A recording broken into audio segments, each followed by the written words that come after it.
Good evening, ladies and gentlemen, and welcome to the first meet of the 2020 Sydney Milers Club Series here from the Crest Athletics Track, which of course tonight doubles as the 2020 New South Wales 10,000 metre championships. After quite a number of months off air, James Constantine, I'm very pleased to say that we are back for the 2020-21 track season, a season we weren't sure was going to happen. But Jimmy, it's very good to be back, and a lot of work's gone into getting us here. Yeah, it is great to be back. Thanks, Matt. Look, it's fabulous to just have track and field on, to be honest. We managed to get it out a couple of New South Wales state titles in terms of the short course and long course at Dapto recently, and a couple of race walking events. But, I mean, that's been it since March, hasn't it? So no national championships this year, obviously, due to COVID-19. So, yeah, it's just so good to be back here at the Crest. The other thing we've done this year is expand the Sydney Milers series away from just a purely Bankstown series to New South Wales wide. 6 meets have been announced before Christmas, focusing on events from 800 metres up, including plenty of events for community runners. And the first of those is tonight with the New South Wales 10,000 metre championships, the women and the men's titles. The women's looks a race between two. Yeah, it does. Marnie Ponton lining up for Bankstown Sports and Lauren Reid of Delta Rain Project. Should be a really good battle between the two ladies, actually. Marnie with the half marathon sort of aerobic base. Lauren with the 800, 1500 middle distance speed. The 10K is sort of the midway mark between the two, so it should be a fascinating battle. The men's race shapes up to be a cracker. It's certainly the best New South Wales 10,000 metre title on the men's side for well over 10 years. There's some stats coming out today from the usual source in David Tarbotton about just how deep this field is. Of course, the Olympic representative and former national record holder at 10,000 metres, Benson Lawrence, headlines the field, but some young Aussie reps nipping at his heels as well. Should be a great race. Yeah, absolutely. James Nippers and Ed Goddard will be right up there tonight. It's interesting. It's the 1, 2, 3 from the New South Wales cross-country long course that we had a couple of weeks ago. They're all lining up again over the 10K distance tonight, so it should be a really good rematch. Some other young guns in Josh Phillips as well, just 21 years old, the Villanova athlete. He lines up and will be up there with the boys. We've also got a little bit of interstate flavour as well in Dan Wallace, the new executive officer of Athletics ACT, has a run here, 29.45 guy. And we also have Brady Trelfield from the Inside Running podcast and the Bendigo Bats with Archie Reid, his teammate, will line up tonight as well. But from the New South Wales side of the border, we should mention that. Of course, the event, as all events are at the moment, being held under COVID-safe conditions. But before we get to the 10,000 metre races, we've got the steeplechase and then the 800 and the 1500. And I think we're just about right for the steeplechase as we head over there now. And I think, I'm just looking at our start list, but I think this is a field of one, isn't it? But it's a pretty handy one. Yeah, Joe Burgess in the men's open 3K steeple. I was having a chat to him before. I thought Ben Jagger might be able to jump in and pace him around a couple of laps, but it looks like he is by himself in that start line. So we'll see if Joey fancies a quick time for a time trial here.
So off goes Joe Burgess, the one and only athlete in this 3,000 metre steeplechase, Sydney University. Geez, he's gone off quick. You may notice, for those who have viewed these streams before, the camera angles you'll see tonight are a little bit different at the Crest, and that's because we have had, as everyone in Sydney will know, some pretty severe thunderstorm warnings, and so we've had to relocate everything undercover, and that's one of the reasons there won't be as many of the angles as you're accustomed to seeing, but hopefully you can bear with us as JB goes around in the 3K steeple. And while this is going on, James, it's probably as an opportune time as any to have a look at the fields for a little bit later this evening. Of course, the two headline races are the 10,000 metre events, and as we mentioned, it's really a race of two in the women's event between Lauren Reid on Marnie Ponton, and Marnie Ponton, I should say, at least on paper. Yeah, I think Marnie is probably better suited to the 10K on paper, as you mentioned. I know Lauren's been doing quite a bit of longer distance training, so quite a lot of longer, harder runs on the Sunday mornings with the Delta Rain Project crew. But no, Marnie probably has to go in favourite. I remember a couple of seasons ago here for the New South Wales 5,000 metre championships, she just sort of gritted her way around the last couple of laps to take out that title. And I imagine that both girls will be together, you would think, for the majority of the race, unless there is an early move. If there is going to be an early move, you'd probably think it would be from Marnie, just because of that finishing speed of Lauren Reid.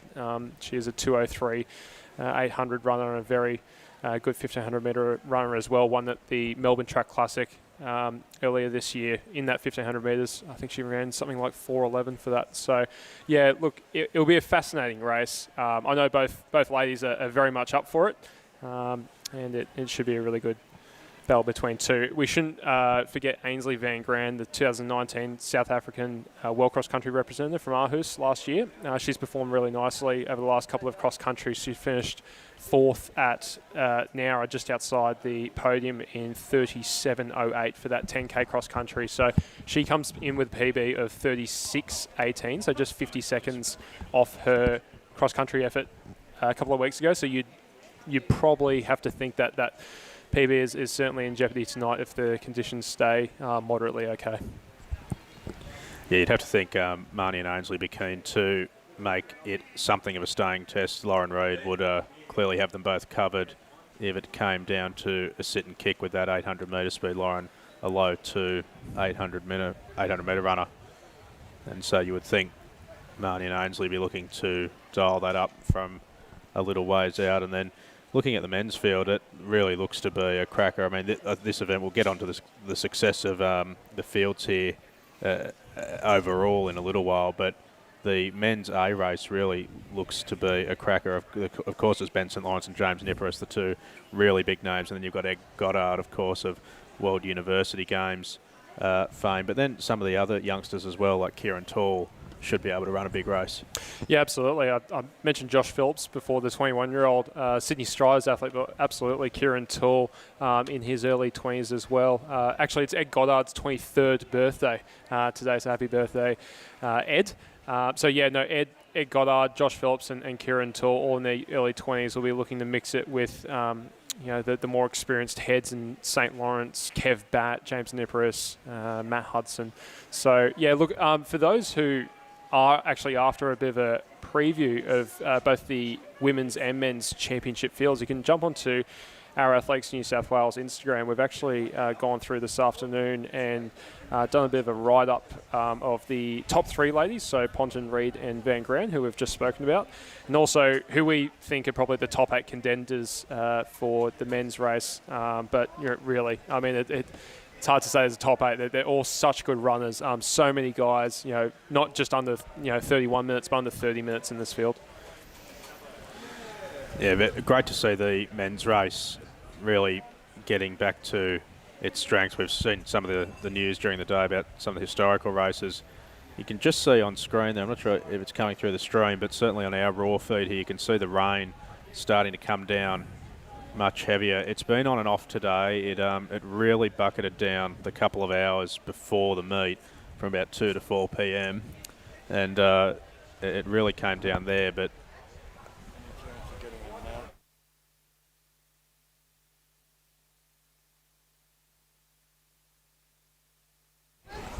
just getting some words in our ears. So for those here in the stadium, if you're in the community 10K, if you can head down to the marshalling area at the start-finish line, that would be helpful. So for those in the stadium in the community 10K, head down to the start-finish area. But as I was saying, James, the conditions here have been on and off. It really bucketed down the couple of hours before the meet. Then we had a bit of a calm period, but we've been keeping an eye on the radar, and there are still plenty of thunderstorms around Sydney. So hopefully, at the very least, the lightning stays away and we can stay on time, because that's always the danger with these events, is that we're forced to delay. But with any luck, we'll get things happening on schedule. You can see there on screen the rain really starting to come down a bit now, and I think the winds were projected to gust up to anything as much as 50 or 60 kilometres an hour this evening, so hopefully that stays off. I know a lot of the athletes can handle the rain, but big headwind coming down the front straight won't be particularly pleasant. You can see how Joe's dealing with the conditions there. Yeah, so it's just coming up on about 6:40 for Joe. You can see the rain sort of coming into his face on the front straight. So it probably looks like maybe a little bit of a headwind on the front straight. Potentially, well, at the crest, you don't really get too many tailwinds. It seems to swirl a little bit from my time racing and training here. So you can see Joey doing it pretty tough. It is always hard when you're solo and these sort of races as well. 3,000 metres steeplechase is a hard enough event as it is, but he's doing a great job out there. He's keeping his form pretty nicely. Good arm carriage. He's clearing the barriers pretty well as he just goes over another one there. Good technique. Unfortunately, the conditions haven't been kind to us recently. The Albie Thomas last year was beset by 40-degree day and the bushfire smoke that swamped most of the country. We had a winter meet here where Jess Hull ran, I think, 8:43 for the 3,000 metres in torrential rain, actually considerably heavier than this, and we've been burdened with these conditions again today. So unfortunately, the Crest not turning on its usual ideal middle distance running conditions. You can see the look of a fair bit of anguish on Joe's face there, but he will get the bell. 8:02 through the bell for Joe in the all-white of Sydney University. Pretty decent slog out there by yourself, Jimmy. Still early in the season, obviously. Yeah, I mean, a lot of the athletes racing their first meet of the year. I think that we only had a 3,000 metres at the Nepean Interclub, which was the first track and field meet kicking off summer 2021. So a lot of the distance or middle distance athletes out here today having their first race. I was having a chat with Jeremy Roth before, one of the coaches of so many of those Randwick Botany Harriers successful junior athletes, and he was saying, we've got a lot of good trainers, but it's all about racing today here. So a lot of miles obviously put in by a lot of athletes over the quiet months we had during COVID. I've seen a lot of quite tall graphs on Strava, but they're putting it to the test, and we'll see that with the men's and women's 10,000 metres later today. A lot of they ran these K splits, these mile splits, this time trial, as Joey Burgess now coming down towards the line. So 9:15 on the clock, and he just comes across the line. So about 9:17 there for Joey Burgess. Good effort there in the men's 3,000 metre steeplechase. Yeah, tough slog, and he's probably entitled to a little sit down, JB. He's shaking his head. He's probably not overly impressed with that, but out there by yourself, raining first meet of the season, it's tough. Yeah. As he walks off the track. So just wrapping up what I was saying before with the training. A lot of miles have been put in by a lot of athletes, so it'll be interesting to see how that training pans out today. Obviously, a little bit of form for those top guys in the cross country as well coming into this race.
So you should be seeing on screen now the start list for the community 10K. This is one of the great initiatives as well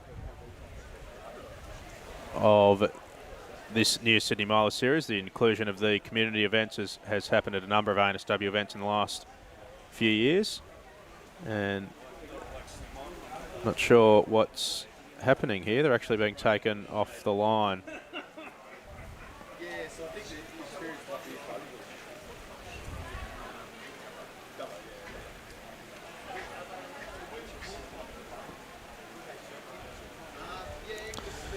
So something has gone awry.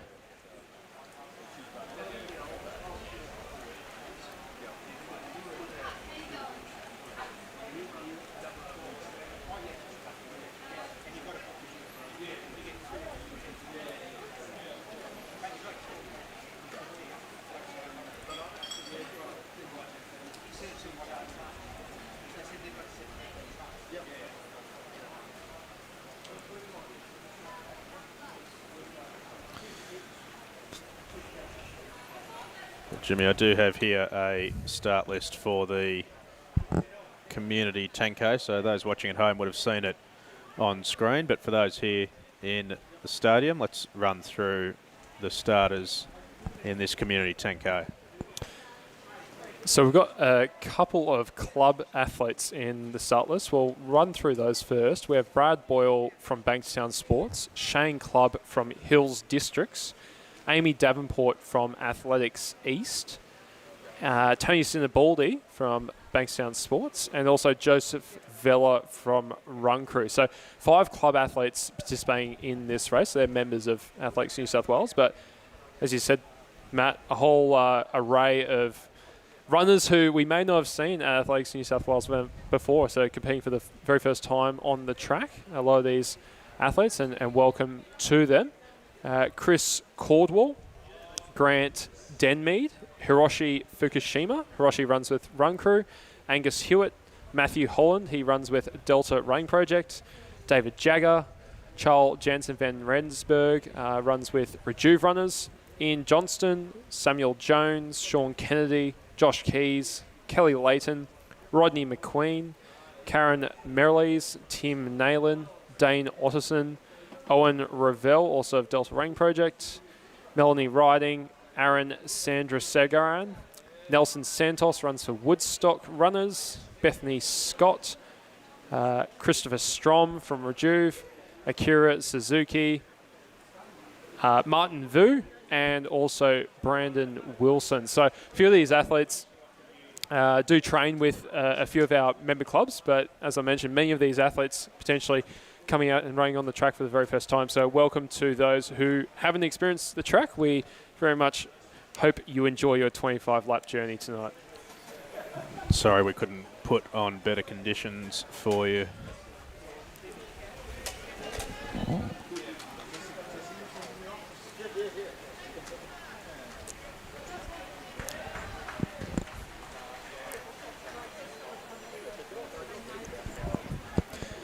Might get a better look at the athletes in their singlets, whether they're running for a club or a community running group, coaching squad potentially, so we might be able to pick out a few as they go around. But the 10,000 metres as a community event, I'm actually very impressed that we've got 30 starters actually for this race. It is not an easy debut on the track, the 10,000. I've run a couple myself. It's a very, very challenging event when compared to, I guess, the 10K on the road. Lap after lap, it takes a lot of mental strength to do so and to run a 10K PB. But the beauty about the track is that there's 0 meters elevation, and it's a beautiful synthetic circuit all the way around. So if you can keep mentally strong over the 25-lap distance and just knock off, maybe blocks of 5 laps at a time, you set yourself up really nicely to run a 10K PB.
So off they go in the community 10K, 25 laps of the track. We'll try and bring you as many splits as possible. Hope the last time we had a meet here in the Rome, we lost all of the hip numbers in the disintegration.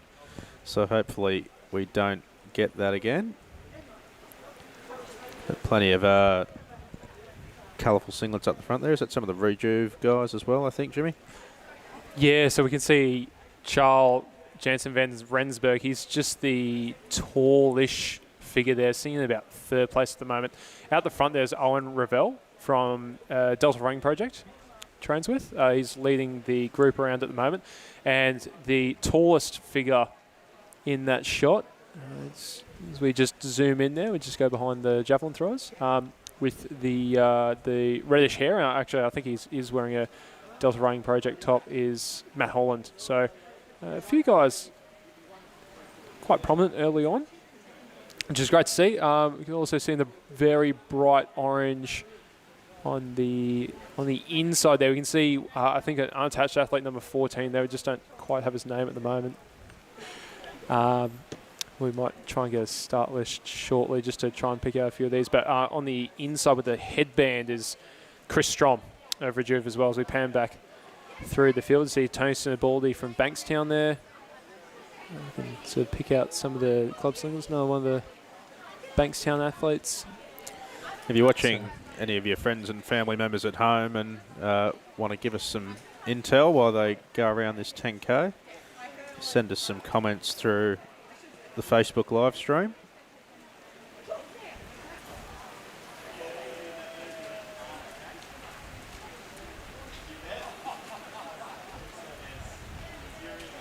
We'll try and bring you some splits on this leading group as well as they go through 600 metres.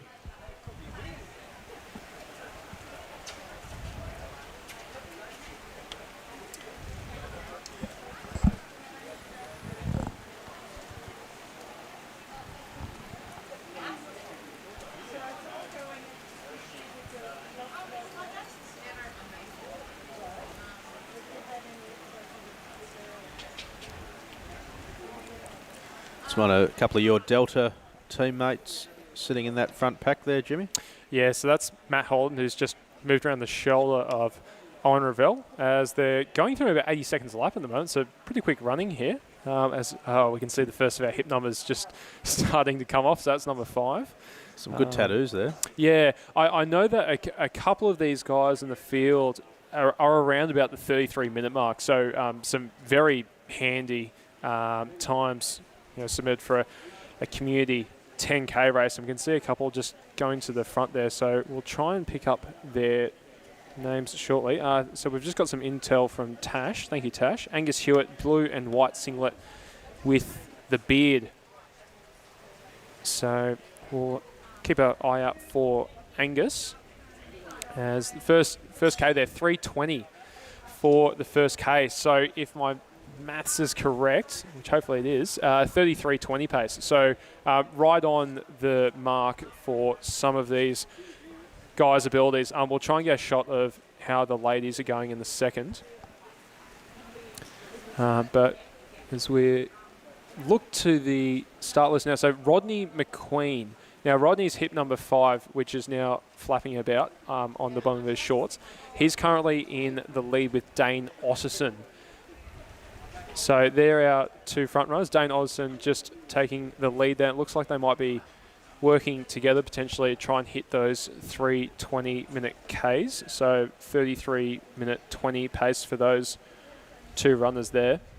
I love the Aero Swift fluoro orange singlet that Otterson's got on there. Very, very good fashion sense. The brighter the better, I say, Matt. Particularly in the community races. You can see a beautiful pair of orange shorts there as well. The 4th runner in that chase pack. Matching the boots as well. I'm not sure if they're the old 4%. I'm going to try not to talk too much about shoes tonight. We'll have to cover it sooner or later, but I'm going to try not to talk about it all night. You can see those 4 guys in the chase pack just working together at the moment. So they're probably operating at about 34-minute pace. I know that Owen and Matt have been looking to try and hit that 34-minute mark, as has Charles Jansen van Rensburg from Rejuve Runners. So they're working nicely together at the moment, and we might try and pick up that that last runner in that chase pack at the moment. But currently Oddison and McQueen working well. So they're a mile into the race now in about 5 minutes 18. So 5:18 for a mile for those who are imperially informed.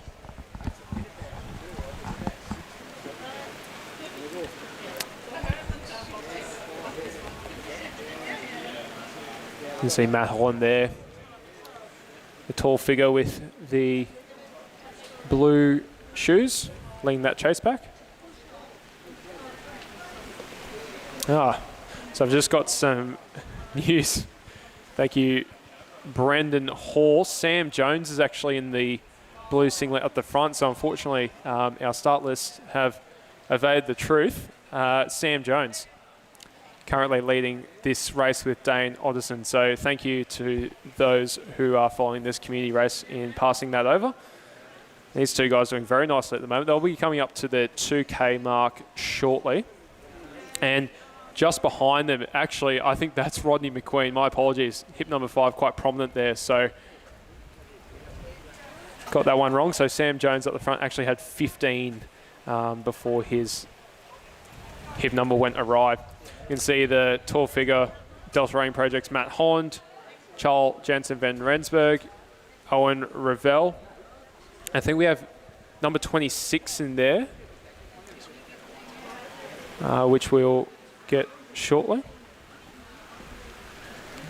So that's second K, 3:16. So they've gone 3:20 and 3:16 out the front for a 6:36 first 2 kilometres. Very nice running, and both guys look very relaxed at the moment.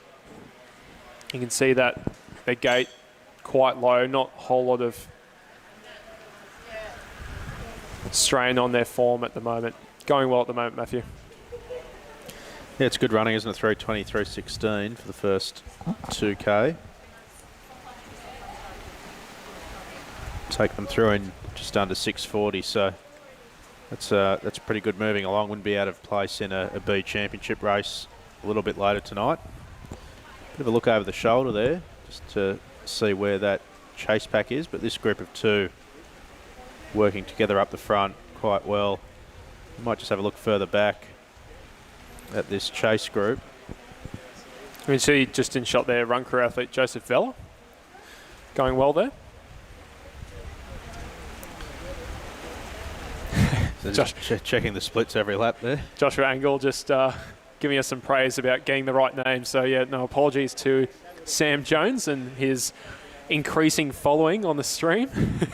I can tell you what, the last time we did this meet in the rain in July, I think it was, the hip numbers had disintegrated by the end of the first lap, and I fully expect the same to happen tonight, so you'll have to bear with us. Wollongong and Picton being represented by the 2 gentlemen out front, which is great. Great to see the athletes travelling up south for this meet. I think we might see a couple of the southern coast females from Bankstown Sports going around shortly. Jayla Hancock Cameron and Bailey Holland from On Day Callum Usage squad. Regularly travel hours and hours to get to these meets, don't they, Matt?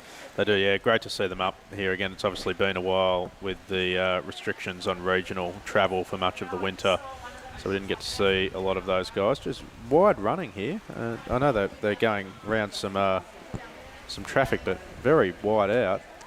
And just yes, I think that's Akira Suzuki, the youngster wearing hip number 7, and I'm just trying to pick up, that's hip number 11 as well, so Amy Davenport of Athletics East in the blue. So in these community races you do have to do a bit more lapping of some of the other athletes, so that'll inevitably slow you down a little bit.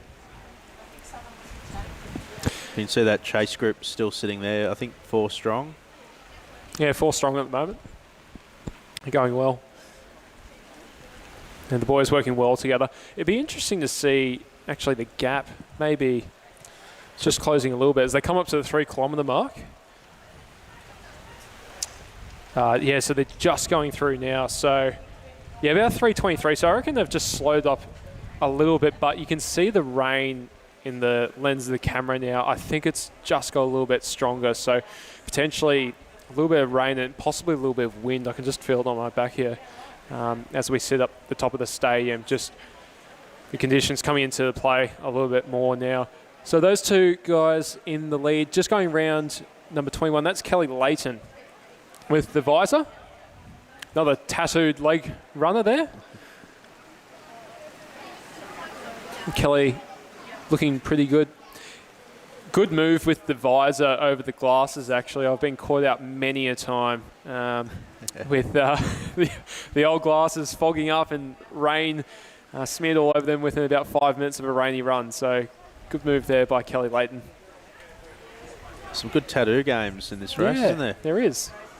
The guy from Hills up the front there in the top of that shot, just happy to sit out in lane 2. We want to get onto the rail. You're on 25 laps in lane 2, you're going to go a little bit further. One of your guys from Bankstown, Hamish Wallace, another very strong tattoo game. Very strong tattoo game, yeah. So I reckon now Matt Holland and Charles Jansen van Rensburg, now they've just broken away in that chase packs of 4, quickly becoming 2, as you can see Owen Ravel.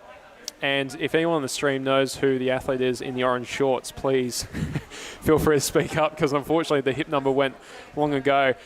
In this third chase group, this is Martin Vu and Chris Strom from Rejuve Runners, two good mates of mine and two very, very accomplished runners. Both guys, there's Strom here with the wave. He's a character, is Strom. So those two guys working well together at the moment. I think they might both be on about 34 mid, 34 high pace. I think, Martin was telling me before he's been clocking up some very consistent weeks between 80 and 100k a week, if you don't mind, for a community runner. And Chris Strom always does his mileage under the tutelage of Chris and Greta Truscott of Rejuve. Good club based out of the Centennial Parklands, and obviously known for their neon orange outfits. Which one of the great things about these events is getting these community running groups into track running in particular.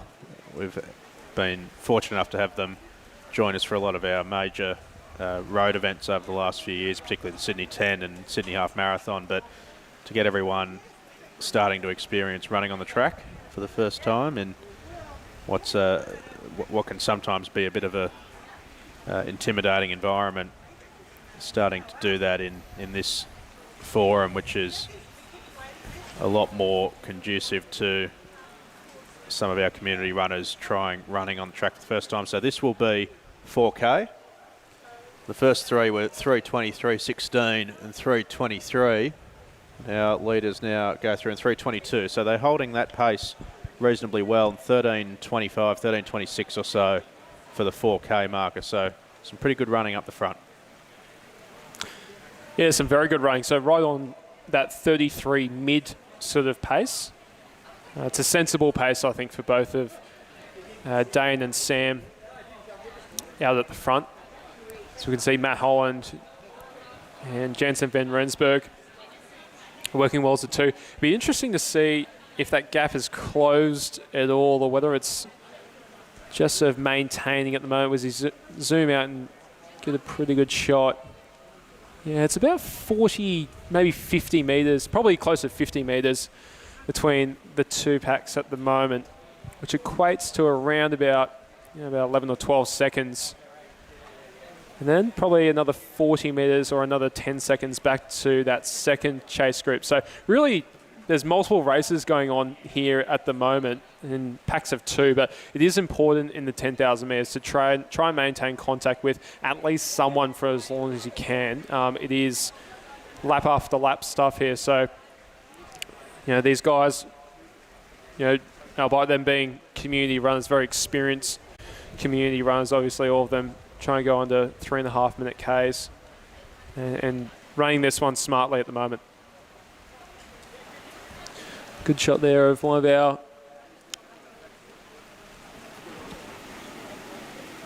runners. That's number 1, I believe. Yeah, number 1, Melanie riding. So Melanie going well there in the, what's that?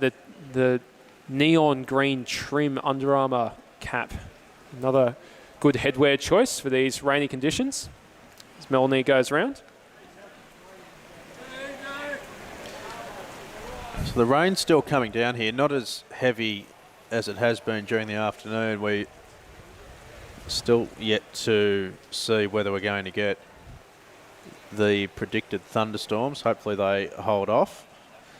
Actually, while we're sitting here, Jimmy, we might just have a look at the weather radar and see if we can work out whether this is going to hit us or not.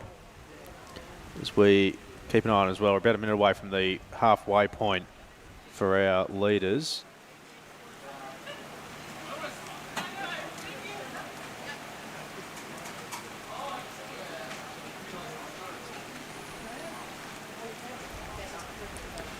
We're just having a look at the radar now, so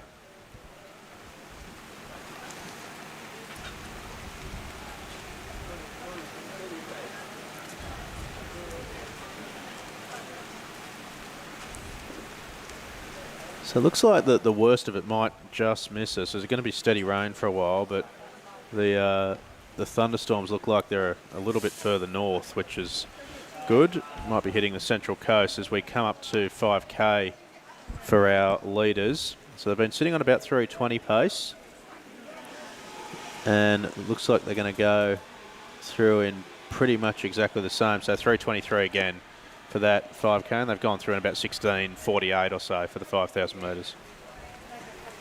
Yeah, so 33-35 pace there for our front 2, right on that 33 mid pace that we've been talking about. So a good start for the first half of the race for these gentlemen. So they make their way around.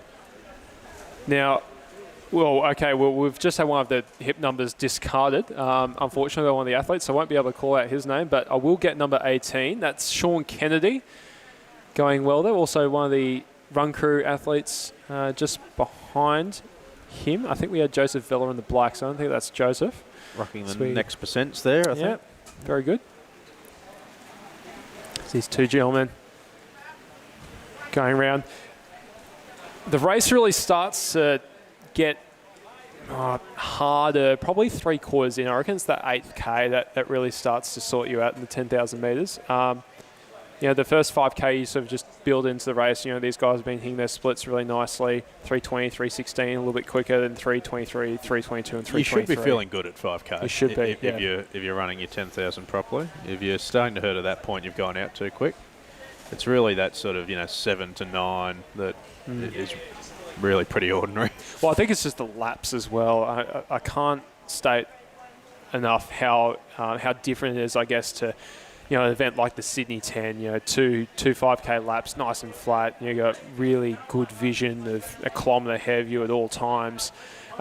Whereas this is just lap after lap. Like it is tough. It's really tough. And kudos to everyone out here today, going around and hopefully running a PB where they can. I think we see Hiroshi Fukushima there, the small figure from Run Crew going around. So we pan back to our leaders. So yeah, it is mentally tougher, I believe, than a 10K road race. Maybe not everyone would agree on me with that, but yeah, it's tough. I've always found track running, albeit at my very amateur level, really depends on how fit you are. If you're fit and you're racing well and you're running quick, it goes well. But if you're sort of teetering on the edge and a bit underdone, it can really drag out. Whereas, as you say, on the roads, you can usually find a bit of a group to get into, and particularly those bigger fun runs with thousands of people in them. Obviously, the track fields are much more limited than that, and it can be a real slog if you're a little bit underdone. So this will be 6K when the boys come around the straight, and just a little gap starting to open up at the front there. That's Sam Jones, who we've been reliably informed. I think Osden just coming up on his inside. He's going very wide, but actually he's going quite wide on the straights. So I don't actually think when you do go wide on the straights, you don't actually lose any ground. It's when you go wide on the curves that you're actually running further. So I think Sam knows what he's doing here. I don't think it's his first rodeo on the track as they go through 6K, 3:23. So the guys really bang on this 3:22, 3:23 pace. So that's a clip under 34-minute pace overall, but a couple of slightly quicker Ks mean that they're well under that 34-minute pace at the moment. Be interesting. I don't know any of the background of these two guys, unfortunately. But it'd be interesting to see if one of them has a, sort of tries to go for a bit of a kick at some point, potentially, in that 8th or 9th kilometre. There's Matt Holland on the screen at the moment, going pretty well as Matt. You can see the nice relaxed hands there. Looking pretty good at the moment. Matt Holland of the Delta Running Project, coached by Jerome Dupuy, coach and founder of the club. And there's Nelson Santos, one of our Woodstock athletes. The backwards cap. Nelson, a very accomplished triathlete. Really enjoys his running. Regular at the Cooks River Park Run. Done me a 5K with Nelson over the years, so great to see Nelson go around. So we get some support from the grandstand for one of the Bankstown athletes. We see Charles from Rejuve in shot there.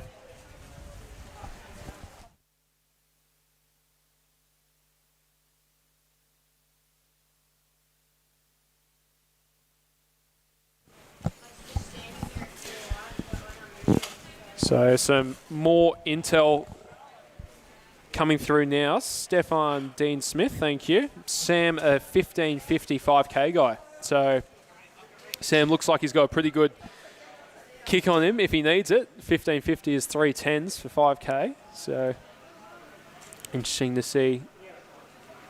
Interesting to know whether those gentlemen do a bit of training together as well. Whether this is a coordinated pace plan up the front.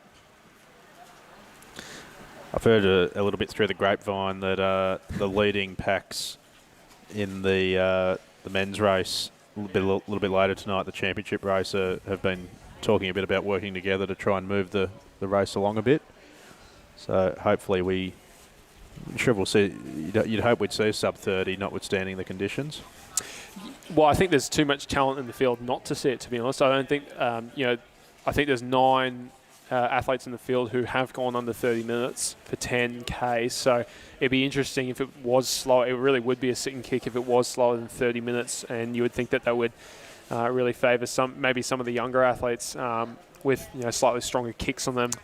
There's some good intel. So I saw young Brady Trelfall this morning. I was up here doing some very slow hills with my old man and a couple of our training partners, and we saw Brady having his shakeout before the men's championship race night. But so these two leaders, part of the Run to PB group, coached by Brady. So there's the connection into our friends at the Inside Running podcast. We've been doing a bit with them lately. Some of you may have watched the London Marathon coverage that we did with the IRP boys as they go through 7K now. That was 3:24, so still just really ticking away strongly, about 23:35 or so through 7.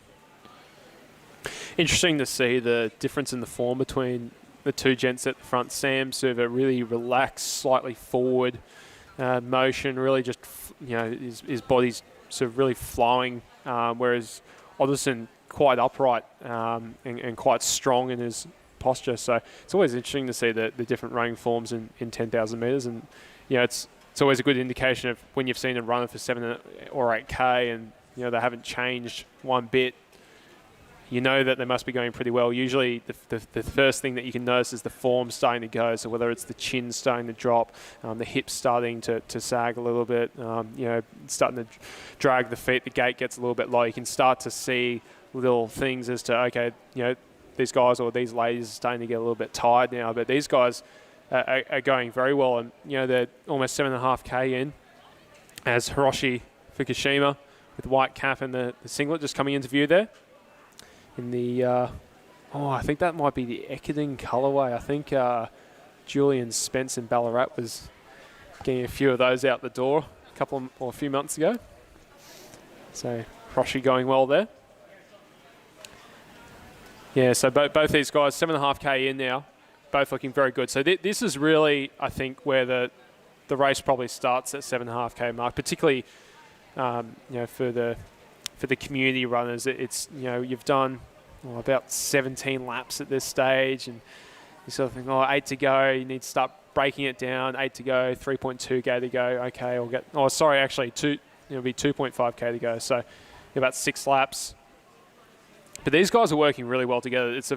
I think it's quite a deliberate sort of lap by lap they're taking. You can see that Sam just goes out into lane 3 quite deliberately and comes back into lane 1 while Odson comes on the inside as they go lap after lap consecutively. So, yeah, really nice job by these two boys. I reckon, Brady, you might be watching on the stream, pretty happy with these performances. You'd think so, wouldn't you? I wonder, I suspect he may still even be at the hotel. I know he's staying only about a 5-minute drive away, so Brady may well be back at the hotel with, as I call him, the young whippersnapper Archie, his training partner. And I'm actually really interested in that as a subtext tonight, as one of the stories to follow in that race, the battle between Brady and Archie. I'm not sure they'll be mixing it up with Benny Sain, but I don't think they'll be too far away. Well, that's the thing. There's going to be a lot of narratives going on that men's race, because you will have the top maybe 4 or 5, and you'd expect St. Lawrence, Nipper, Goddard to be right up there with maybe 1 or 2 others. But there's going to be lots of races within the race. So yeah, it should be really interesting. That one scheduled to kick off at 8:15. We might be a few minutes behind at the moment, but 8:15 scheduled for the men's championship race. As the gentlemen come in to the 8K and 3:22, so a couple seconds quicker. That's really good running. So 5 laps to go now, and they're still on the same pace as they were in the 3K. So it's brilliant 10,000 metre running at the moment by Odison and Jones out the front. It'd be interesting to see if there's any moves and maybe starting to build in the back of these guys' minds. It's my training partner. Maybe I want to go a little bit easy on him, or I know where his weakness is. I know if I kick with a mile to go, I might have him in trouble. Well, It'd be interesting to know we're what's hearing in from minds. Saxby Hawley that Sam's just running wide just as an alpha move to throw a bit of intimidation down. So we'll see how they go with a couple of K to go. Just more broadly, before we sort of call the last K of the race, it's just so good to see so many community runners out here. And you can see them all in that shot. Well, wonderful shot of all of them in the front straight, taking on the 25 laps. It is not an easy thing to come out to, even just to an athletics track at times, particularly if you are sort of that weekend warrior, a park runner, just getting to 10K for the first time. So to come out here, test yourself over the 25 laps, and to do it on a synthetic athletics track is a big move, and well done for everyone coming out today, and we hope you're enjoying yourselves on the track. So just under a mile to go now for Jones and Odison. The success of that, what you're talking about as well, Jim, is reflected in the numbers for this event as well. I think the championship numbers alone have tripled on the last couple of years, and these community races have grown exponentially. Like the Albie Thomas last year, we had well over 100 community athletes, well over 100 little athletes as well, and these events, particularly the big keynote events, just getting bigger and bigger. Hopefully we'll be able to let spectators back in shortly, but of course need to comply with all of the COVID regulations at the moment. We thank everyone for their understanding of the importance of that at this stage. Things going in the right direction on that front, and hopefully you're able to follow your loved ones at home via this broadcast. So this is coming up to, I think, 1,200 metres to run, 3 laps. And there we go. So I think that's a move off the front, isn't it? We finally got it. Sam Jones, we got the news from the stream. I think it was Joshua Engel who was talking up Sam Jones's kick in his 5K PB. So he's just put on a little bit of a gap, but it's definitely not all over. And Austin actually just coming back there and just closing that gap. So what we thought potentially was a race-winning move just being sort of gobbled up again by Oddison, and they're going to be very close together with a kilometre to go as they come up to the 9 kilometre mark now, and again a 3:23. Brilliant consistent running here by both Jones and Oddison, and it's going to be interesting to see if that gap can close. Oddison just 10 metres behind. He probably doesn't want to let that open up too much, and it's going to take a big effort to chase Jones down from here. So they've been brilliantly consistent. If we go through the splits of the race, so 3:20, 3:16, 3:23, 3:22, 3:24, 3:22, and another 3:23. So they've really run consistently, which is, as Jimmy was saying, so hard to do over the 10,000 metres. 800 metres to run now, and the gap at the front starting to open up to probably 25, 30 metres or so. As we've been saying, great to see this field turn out. I think 31 starters in this community race. Those numbers will only get bigger and bigger as we get down to the more accessible distances, you might describe them as. There's community 5K and community 3K events coming up before Christmas as part of the Sydney Milers series. All that information is available. We hope that everyone in these events gets out and continues to get involved as we run through the rest of the pre-Christmas program.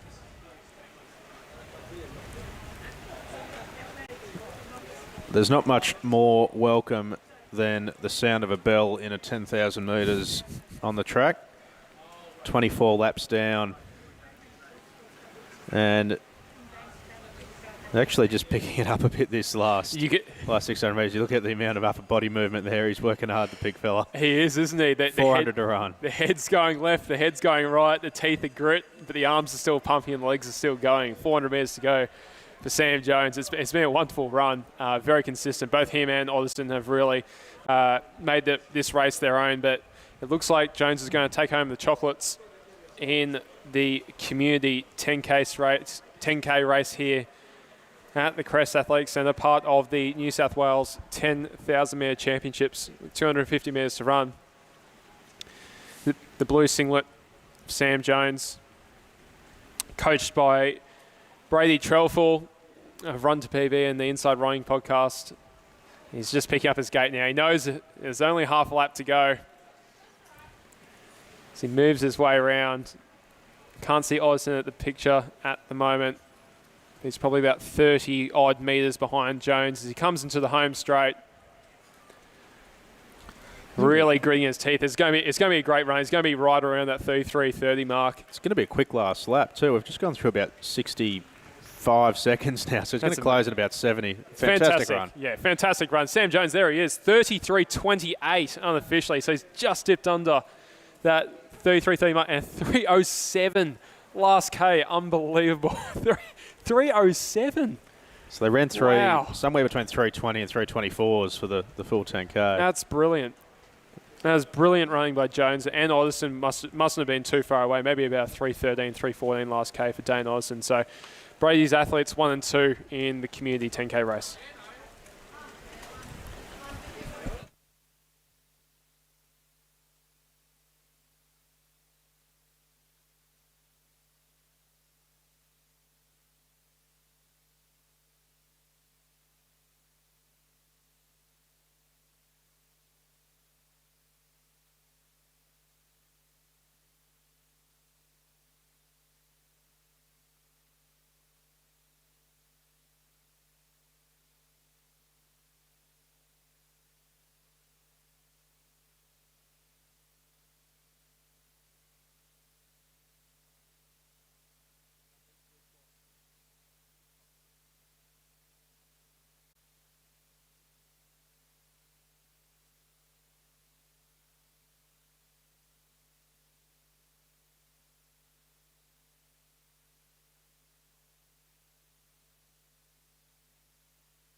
So a few of our athletes coming across the line. So we had Matt Holland come across in third from the Delta Running Project, around about that 34-minute mark. So some great running here in the community 10K race. A number of our gents under that 35-minute mark. Also have Martin Vu and Christopher Strom come across the line shortly afterwards. And I think this is Hiroshi Fukushima finishing there. Just over 36 minutes there for Hiroshi. So good running there, 3:36 pace. The run crew athlete. It's a great run.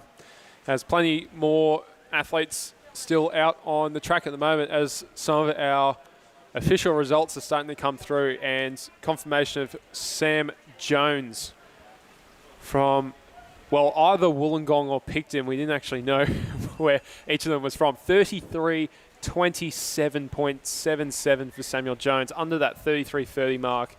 And Dan Otson, his training partner, 33:35.55. So 8 seconds, or just under 8 seconds, separating the two boys from down south. And I think, considering the conditions, the rain and there is a bit of a wind swirling around the crest at the moment, just some fabulous running really for a community 10K race on the track. Matt Holland from the Delta Running Project, 34:39.55 in third. He'll be pretty happy with that effort, I would have thought. And Chris Strom from Rejuve Runners in a tick over 35 minutes, 35 minutes 5.72 seconds. So they're the top four from the community race, with still plenty of running happening out on the track as we have one of our run crew athletes. I think that might be Brandon Wilson come across the line there. Just under 37.5 minutes for him.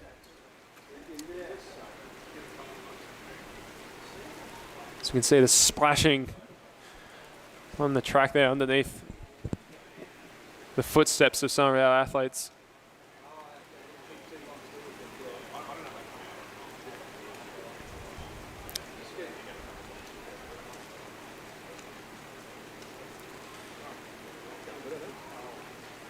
Now one of the run crew athletes finishing there. Job well done. Melanie Ryden going around for another lap. We spoke about her earlier with the neon green trim on her hat.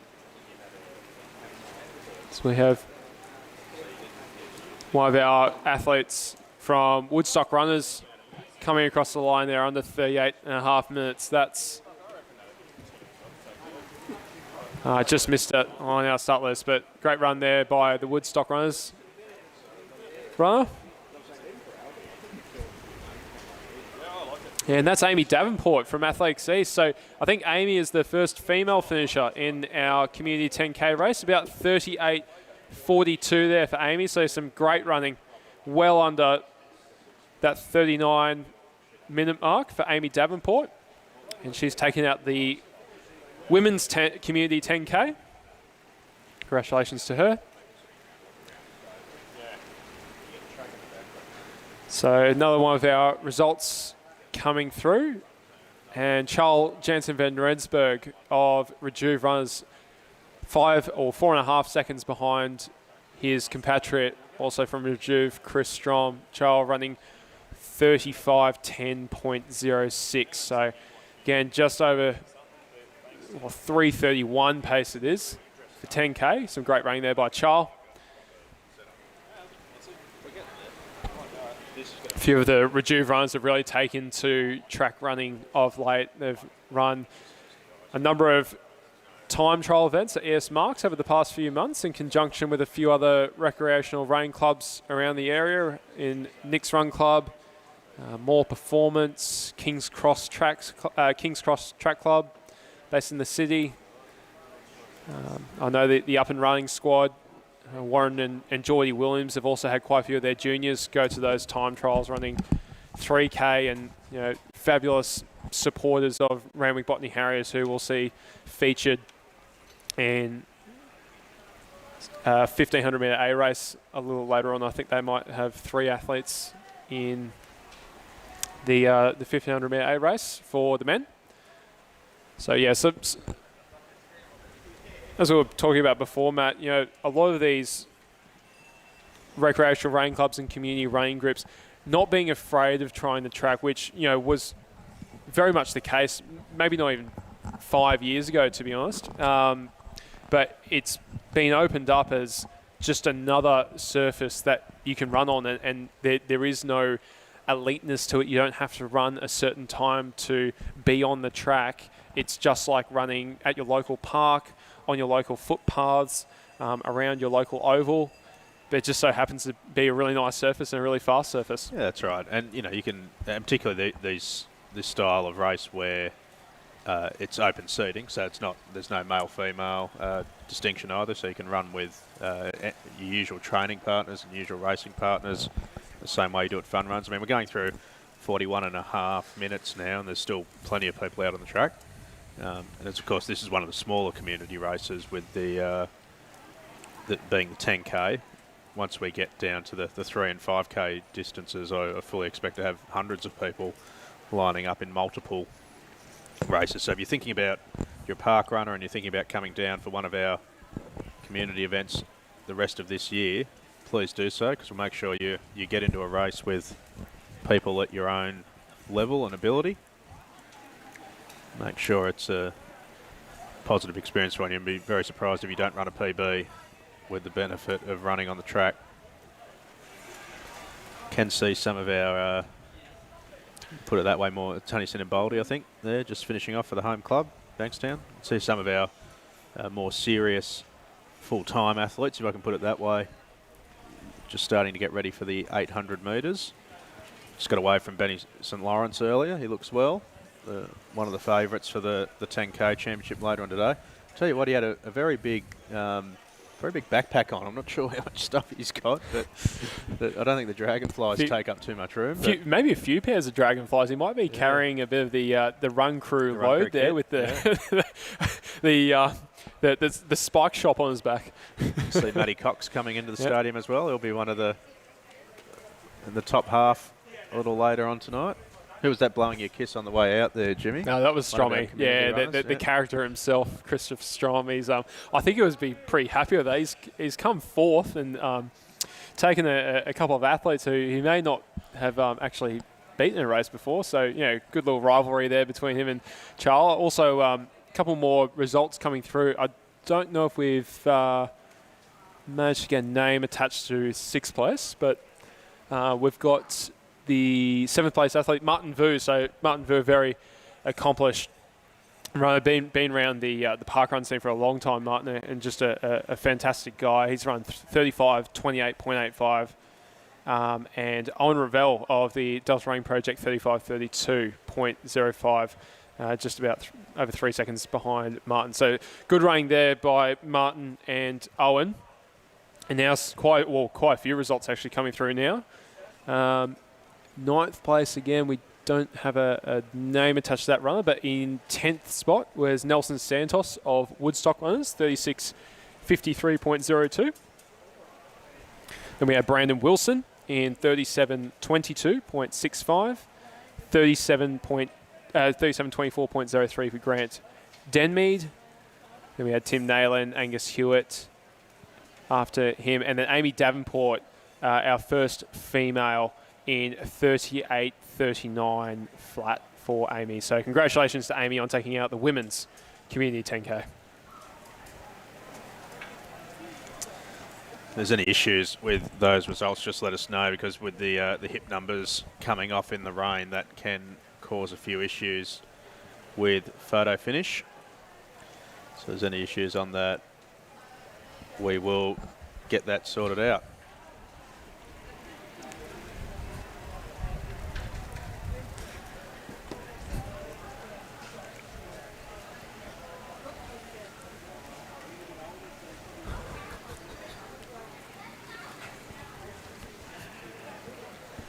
If you're watching at home, hit that share button so everyone can have a look at the stream as we come into some of the main event races of the evening. For those not familiar with the milers format, we will have the A races of each of the events on tonight. So we'll be now going into the 800 metres, A races for each of the men and the women, followed by the 15s. And then we'll have the 10,000 metre championship races as well. In fact, there'll be a combined race in the women's championship field will run with the men's B race. The seeding of that race has been done very deliberately so that the ladies will be at the front of that pack and won't be getting any pacemaking help from the boys. For those who are just tuning in, we gave a little bit of a preview of both the women's and men's championship races coming up later on. But if you are looking for a bit of a form guide, I guess, of who are the top contenders in each of the races tonight, you can jump onto the Athletics New South Wales Instagram. We've covered who we believe are going to be the top contenders in each of the races, and you can read a little bit about their 10,000 metre PBs and some of their accomplishments over their respective careers. And a bit of a shout out to the NSW marketing team for putting that together. I think they've done a great job in just making it really simple for people to understand who's in which race and who they can follow along on the stream.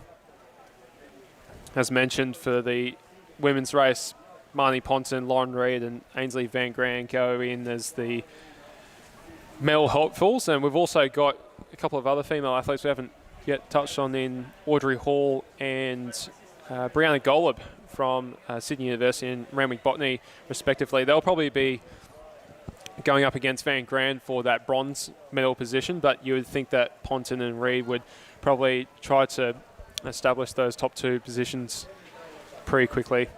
And obviously, Ben St. Lawrence, James Nipris and Ed Goddard, along with Kevin Batt, Kieran Tall, and Josh Phillips, Matthew Hudson and Dan Wallace, we've also given previews on the Instagram page. We think that they're going to be right up there with some of the leaders.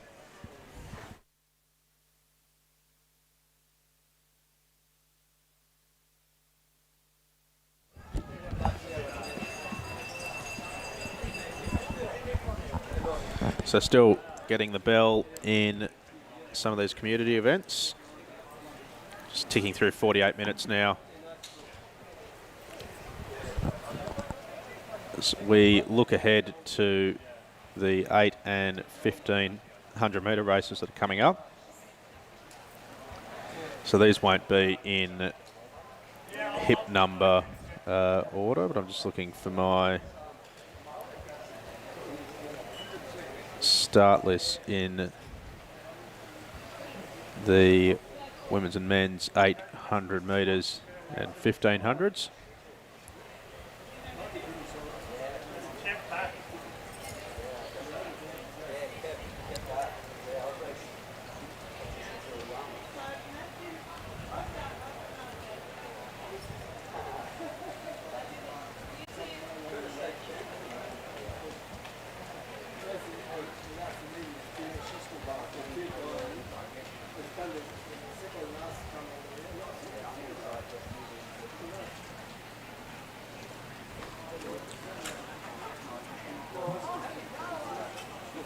Another one of our community athletes out there now. Just can't quite pick up the hip number there, unfortunately, due to the rain. We're just going through 49.5 minutes. So anyone coming in now has got a chance to get under that 50-minute mark. I think this is one of our finishers here, trying to get under the 5-minute K barrier.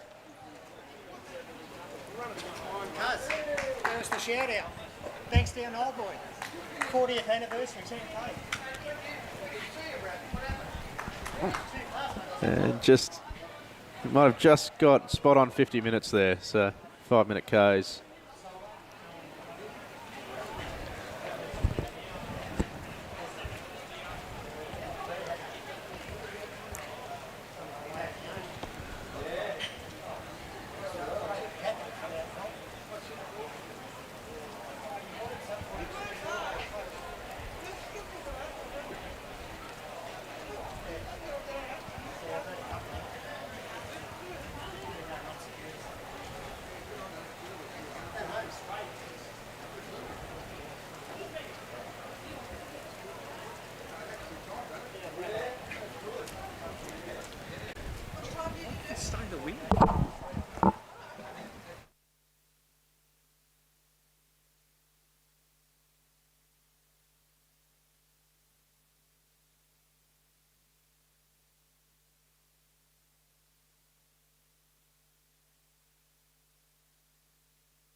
So for those watching at home, you'll be able to see the start list for the women's 800 metres. They're just being brought off the track for a couple of our community athletes to finish up the 10K, but this is the start list for the women's 800 metres. Bethany Harmey of Sydney Pacific, Jalen Hancock-Cameron, the Youth Olympic silver medalist, runs for Bankstown. Georgie Purcell of the Blue Mountains. Georgia Whincup, the World Championships representative in the steeplechase, goes for UTS North. Sarah Pickering of Macquarie Hunter will run with Sally Guthrie of Sydney University. Beth Arentz of Sutherland runs with Sarah Baker of UTS and her Sutherland teammate Ivy Boothroyd, and Bailey Holland, another of the Limitless Track Team juniors, has made the trip up from the Southern Highlands to compete in the 800 metres. So the girls have just been brought back in off the track. I'm not entirely sure what happened there, but they won't be too far away from the start. The girls have another run through. Yeah, so we've just got a couple of our community runners still completing their 10K. So just a little bit of a break in proceedings as we wait for that community 10K to finish. So just a few minutes for the girls just to warm up, and we can see them do a couple of strides. So for those in the stadium who are running in the 800 and 1500 metre A races, and we are running just a few minutes behind. 10 minutes. About 10 minutes, yeah. Yep. About 10 minutes behind. So adjust your warm-ups accordingly if you need to. I must say, given the weather conditions, I was a little worried we were going to be an hour or two behind at this point. So fortunately, we haven't had any lightning in the area that's forced us to postpone.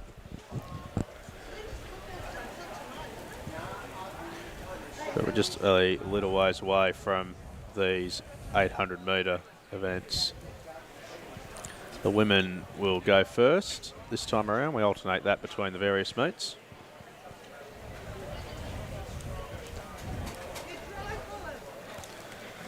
So as I mentioned, if you're watching at home, hit that share button on Facebook. Make sure that everyone gets the chance to have a look at these A races tonight, the 8s, the 15s and the 10,000s. We saw Joe Burgess go around a little earlier in the steeplechase, which is the other milers event, as part of this first meet of the series. And a couple of our community runners coming down to finish now the community 10K.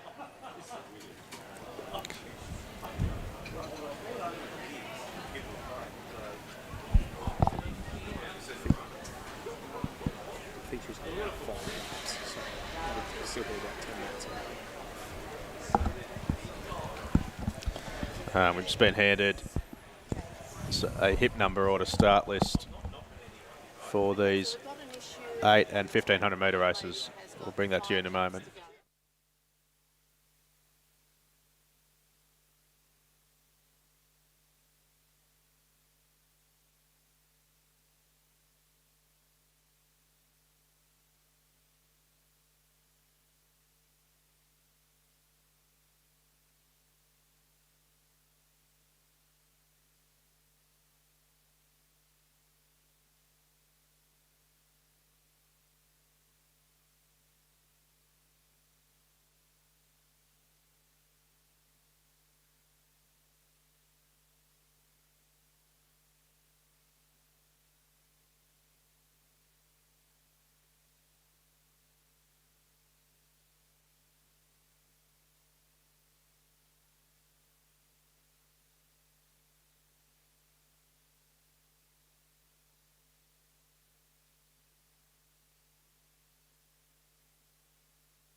Okay, so just worked out a couple of logistical issues with the conditions here. Shouldn't be too far away from a start in the 800.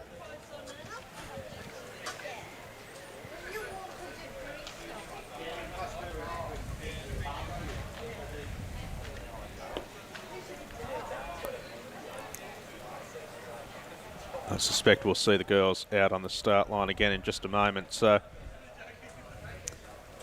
let's have a look at this field, Jimmy.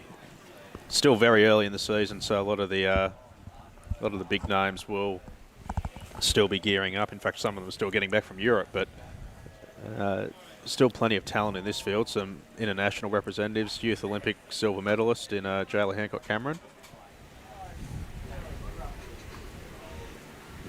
Georgia Wingcup, of course, part of the Australian national team of the World Championships last year in Doha, part of the 3K steeple. Really had a breakout season in 2019, along with Paige Campbell and that steeplechase team. I think the 800 girls are just finishing their final run-throughs, and then they'll be lining up for a start. So as Jimmy mentioned, for those in the stadium and those watching at home, we're probably about 15 minutes, I'd say, behind scheduled start time just at this stage. So adjust your watches accordingly. Given the conditions, that's actually not too bad, some of the things we've had to deal with today.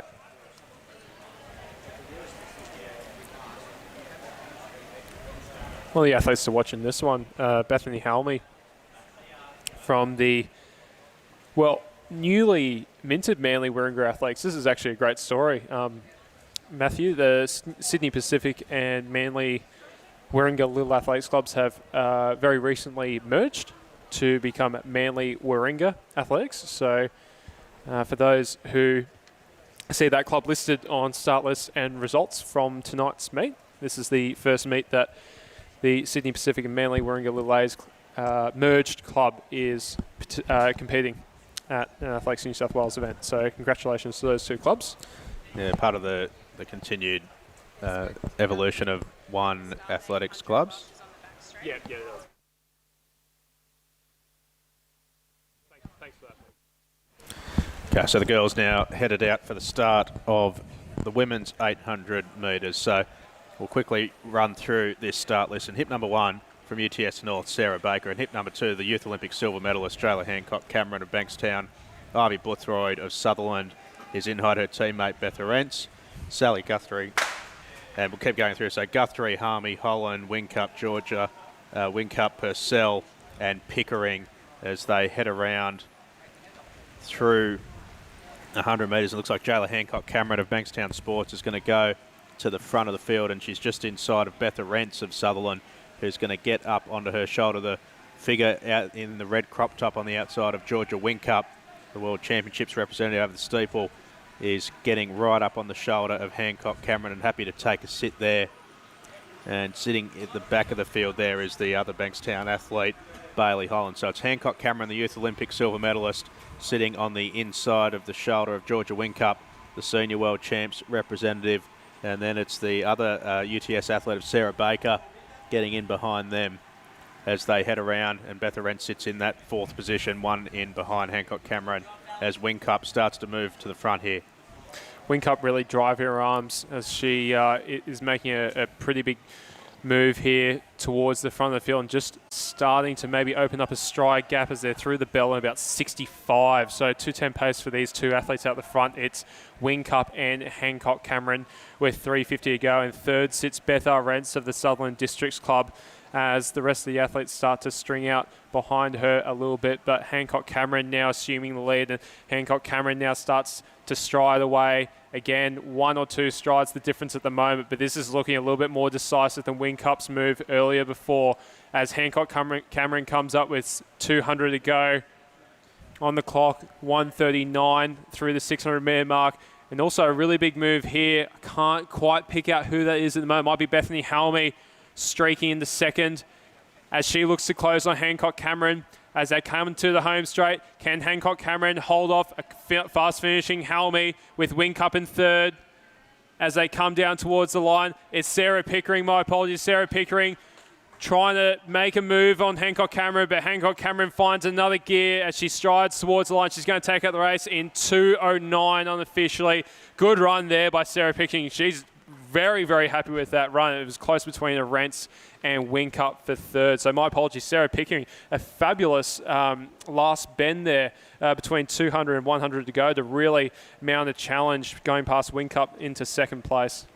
Yeah, I think it was Ivy Boothroyd actually from Sutherland who got into third and challenged Wing Cup on the inside, the Sutherland singler. Then Beth Arentz, her Sutherland teammate, in behind her. But yeah, Jayla Hancock Cameron using that 1,500 metre leg speed. Of course, she's a specialist over the 1,500, whereas Georgia generally runs the steeplechase as the girls get some of the wet and heavy gear off, as you would understand. But brilliant front running there from Jayla Hancock Cameron. Didn't have to hang on, and Sarah Pickering, I suspect, has probably run a PB for Macquarie Hunter. She was pretty happy there in second place. We're getting some official times coming through. So Jayla Hancock Cameron, the winner in 2:09.79. Sarah Pickering, 2:11.50 for Macquarie Hunter.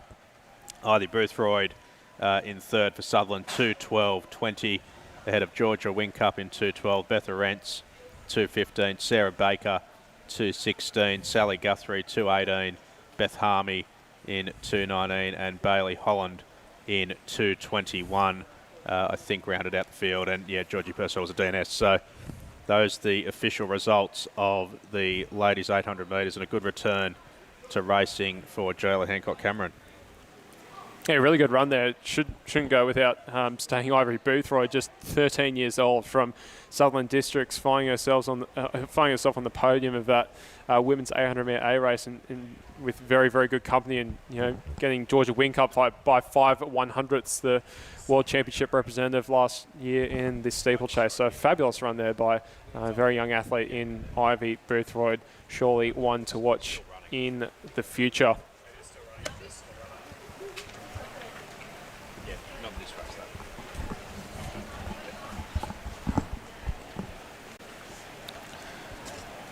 Okay, so that's the women's 800 metre field, and we might have a look at the men's 800.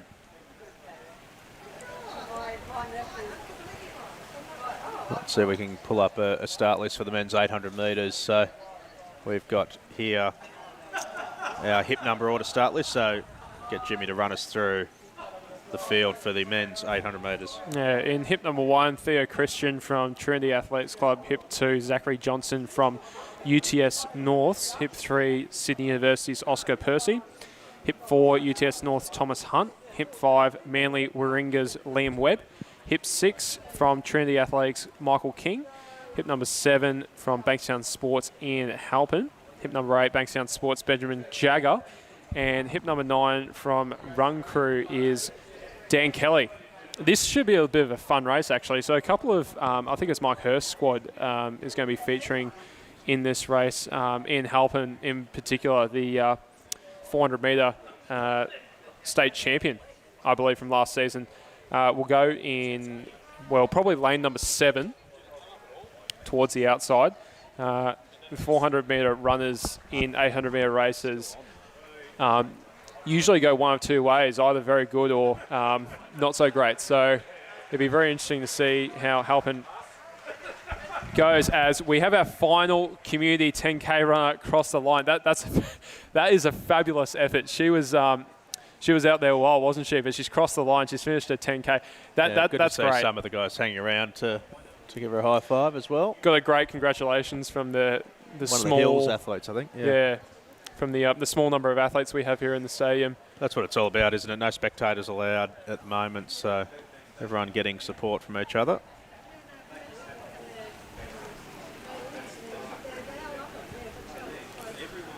So here we go, just about right with the men's 800 metres.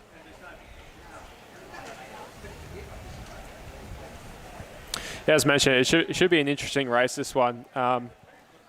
Some 400-metre runners in here, some longer distance runners in here. So you can see Ian Halpin in what looks like the full-length tights, which is a interesting choice.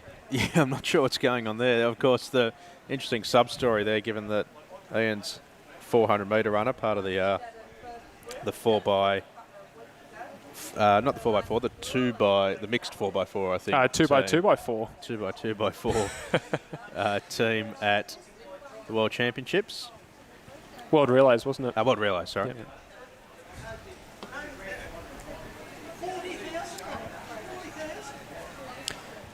And Michael King, another athlete to watch, the 15-year-old. I believe he was with the Mounties Club last season, making the move to Trinity Athletics.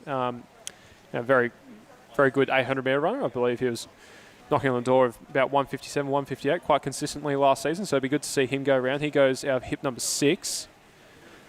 Other athletes to watch, young Theo Christian, 16-year-old from Trinity Athletics, goes in 1. And also Dan Kelly, the sort of more the specialised to the 3,000 and 5,000 metres is Dan, and got the call up to the A race. And he goes for run crew, so he will be looking to try and take this one out pretty quickly. You would imagine he goes in the black strip there in hip 9. So they're just about right to go in the men's 800 metres.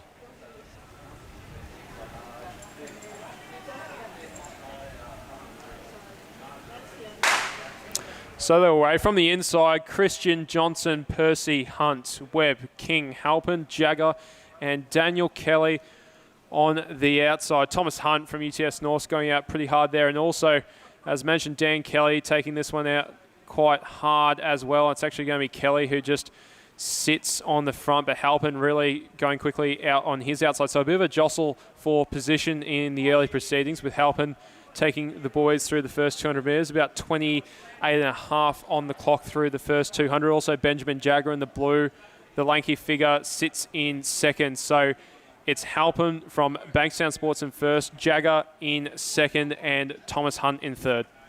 Yeah, and then the youngster King sitting in behind them. So unsurprisingly, Ian Halpin with the 400-metre leg speed has found his way to the front of the field. Ben Jagger in that trademark baseball cap, got it flipped around backwards from the start this time, comes into second as they run through the bell in about 57 seconds or so. Young Dan Kelly of Run Crew now getting around the shoulder of Halpin, and then it's Hunt, and sitting on the back of him is young Zachary Johnson as well, the 20-year-old, as they run through with 300 to run, and Kelly has gone to the front of Jagger. The youngster from Run Crew has been doing good things in the cross-country. Ben Jagger, the much taller figure now, attacking him down the back straight as they run up to the 600 metres. Zach Johnson gets around the shoulder of Halpin, and the fast-starting Hunt is sitting on the back of Ian to run in 5th place. And now the early starting Michael King starting to drop back as well. But the race is at the front between Dan Kelly of Run Crew and Ben Jagger, just signed up with the home club Bankstown Sports in that trademark baseball cap. Into the straight, about 1:42 on the clock. It's Kelly and Jagger. Little gap back to Johnson, then Halpin. Good battle going on for the Miners. But young Dan Kelly of Run Crew is going to extend down the straight and is going to take out the win in the men's 800 metres. 1:55 ahead of Jagger. Ian Halpin got back up for third from Zach Johnson, then ahead of Michael King as the rest of the field comes over the line. Good race there, and a good kick back down in the straight by Dan Kelly to hold off the older Ben Jagger. That's a huge run by Daniel Kelly from Run Crew. He is a specialist in the longer distances. You'd usually see him featuring in 1,500 metres and above. So to come down to 800 metres and take out a classy men's 800 is a fabulous effort by the Run Crew athlete. 1:55.45 for the win, Daniel Kelly. Run of the night for certain so far. Benjamin Jagger from Bankstown Sports in second, 1:56.32.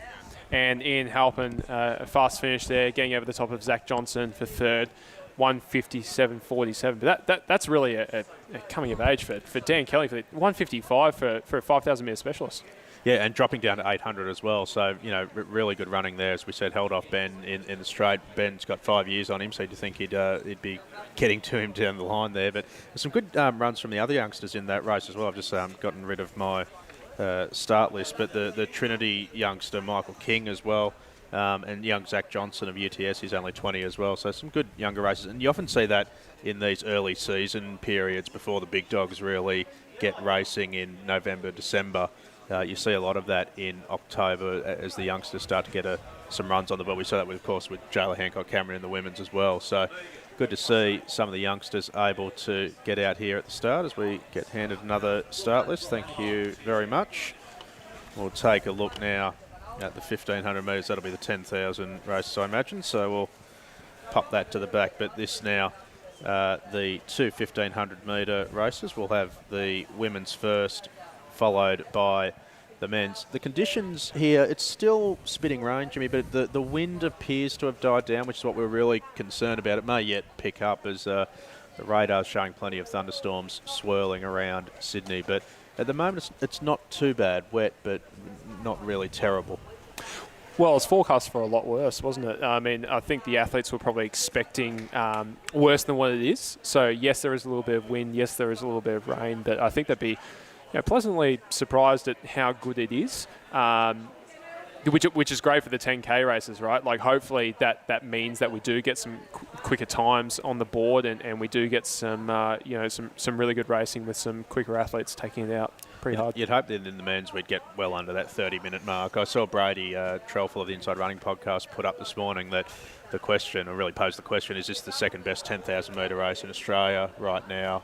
After, of course, the Zatopek 10,000, which is the Australian title, and the Olympic qualifying race. But you would think that that's probably true this year. The Steigen 10K has been strong over the past probably 5 or 6 years, but certainly wouldn't be this strong.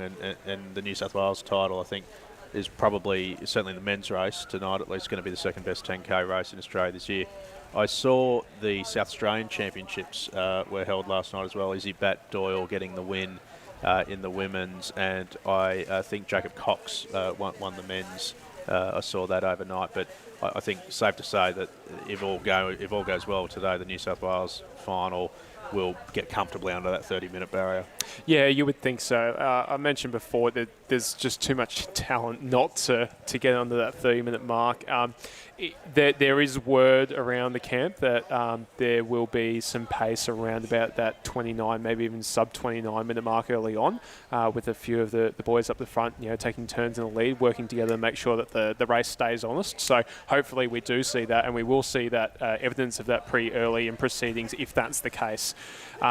With that women's race in particular for the South Australian 10,000 metre championships, Izzy Bat-Doyle 32.17 to Jess Stenson second in about 32.30, and then Tara Palm 32.42. So 3 girls 32.42 or quicker in South Australia. They are going really well at the moment. Well, safe to say that's probably the second best women's 10,000 metre race in Australia in the last 12 months, because the women's race here tonight won't be that quick or that deep.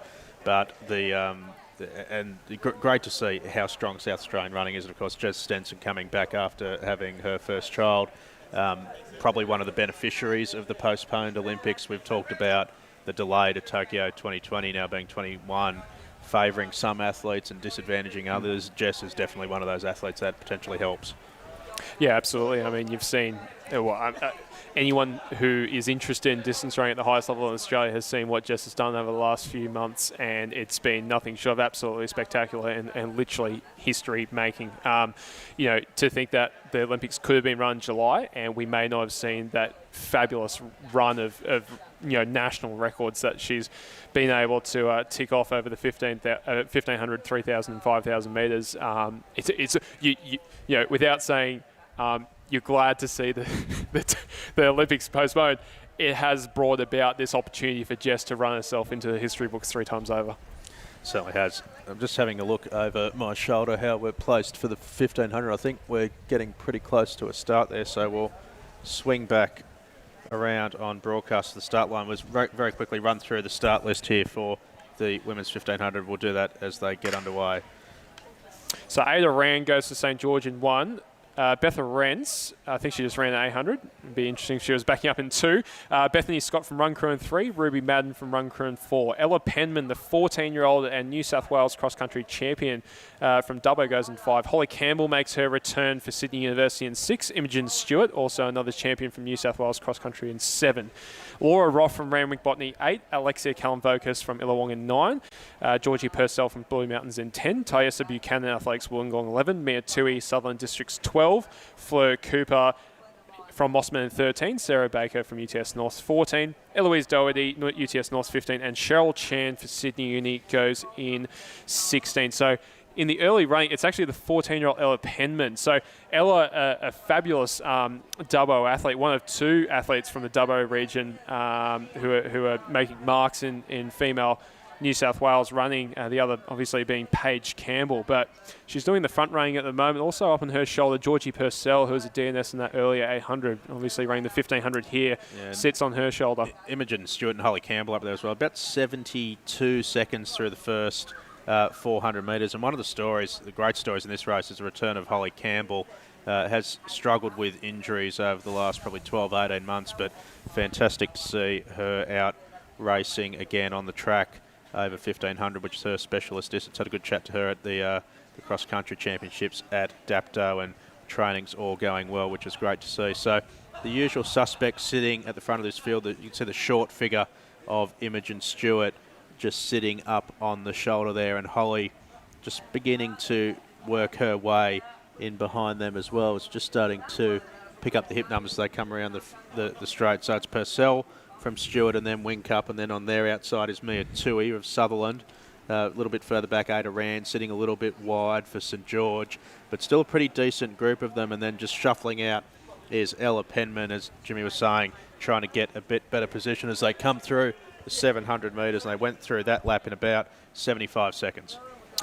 So Stewart with Campbell just starting to part the sea there and forcing Stewart wide, which was a slightly interesting move, and she's now just lost one spot as Campbell assumes the lead for the race. 800 metres, they're through in 2:27. So Holly Campbell, it'll be interesting to see what she can do in her comeback race here. As Matt mentioned, a lot of injuries, unfortunately, over the last 12 or 18 months. Now behind her as she looks to take out her first race of the season, with Stewart just behind her, Purcell. And that's Ada Rand from St George now just starting to trail. So Campbell and Stewart just starting to pull away slightly from this chase pack of 3 with 500 metres to go. And Ada Rand now just moving around the shoulder of Mia Tui and Georgie Purcell. So Rand now just starting to make up the gap, and she now finds herself in that lead pack. So 450 to go. It's Campbell from Stewart from Rand, and also just make up that gap again is Tui as they come down to the bell. 3:20 on the clock. So they get the bell, and Imogen Stewart clearly had the plan to go at the bell because she's dropped Holly Campbell like third period French. It's got to be said. The 2 youngsters at the front now, that's Imogen Stewart, and I think it's Ada Rand going with it, which is on a long angle here. But Campbell now dropping back into third, and then Mia Tui, Georgie Purcell sitting in behind them as well. But they head up the back straight. Imogen Stewart had a really decisive move at the 400 metre mark, and Ada Rand of St George sitting on her back. So it's the 2 youngsters, both 15, Imogen Stewart and Ada Rand running up with 200 metres to run, and they'll come around and battle it out for the women's 1500. What a fabulous race here we have between 2 15-year-olds, Stewart of Illawong and Rand from St George with 150 to go.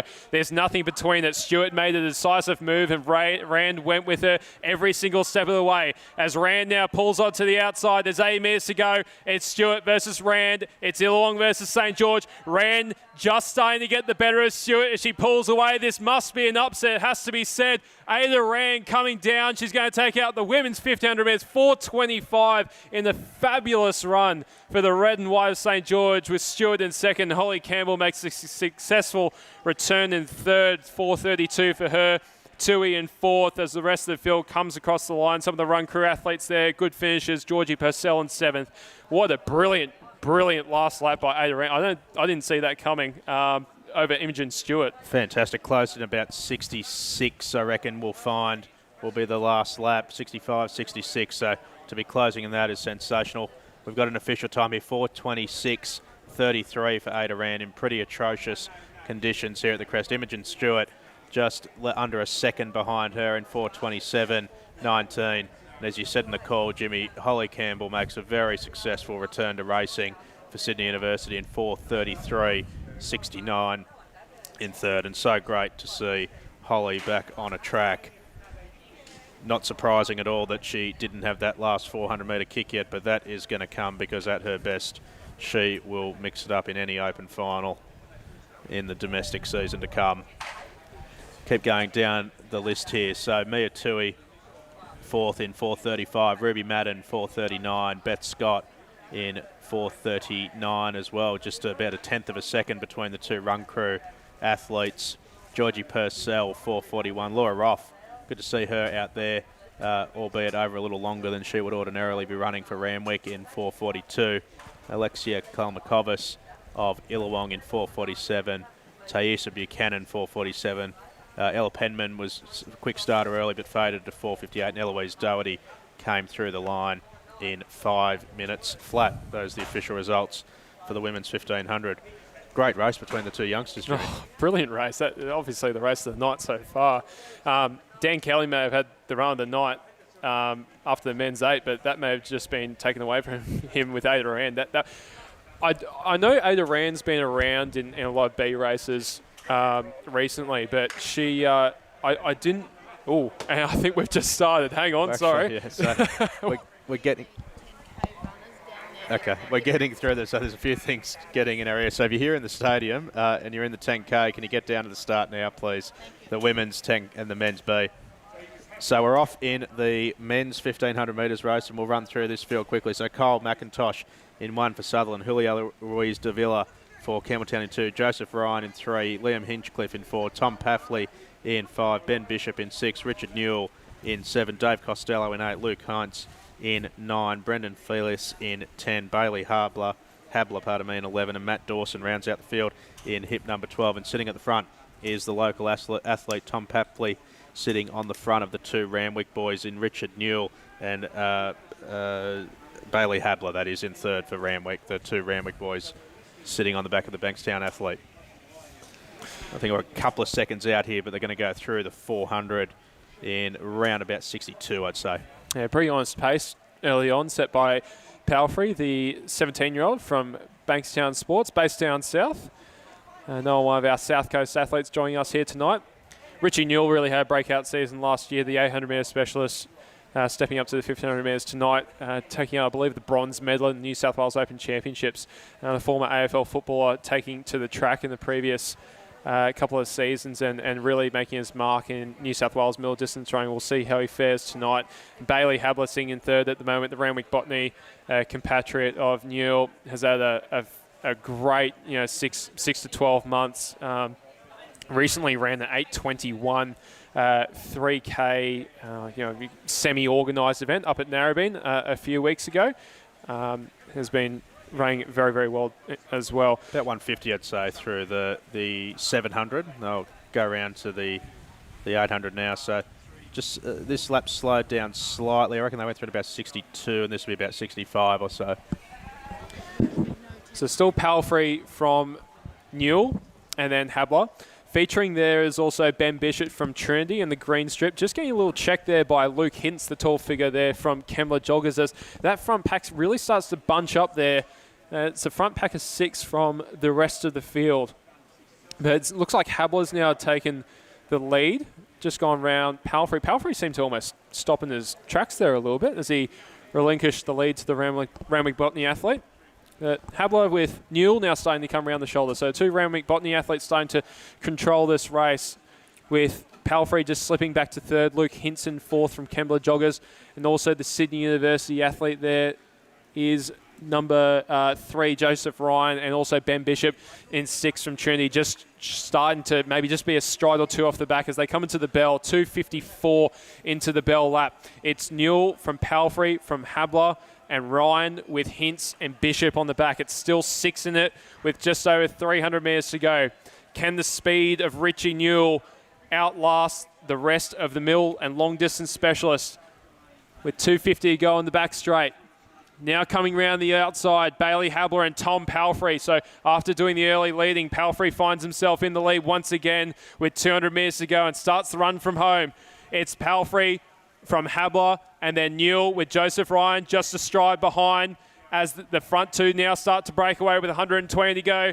Can Tom Palfrey take this one out on his home track? Habler now coming on to his outside. Habler looks like the winner at the moment. He's gone straight past Palfrey. Palfrey starting to struggle. Joseph Ryan in third, grits his teeth, and he tries to take that second position as Palfrey looks back, but it's going to be Bailey Habler who takes out the race in about 3:53 unofficially for the Randwick Botany athlete. Yet another impressive performance by him.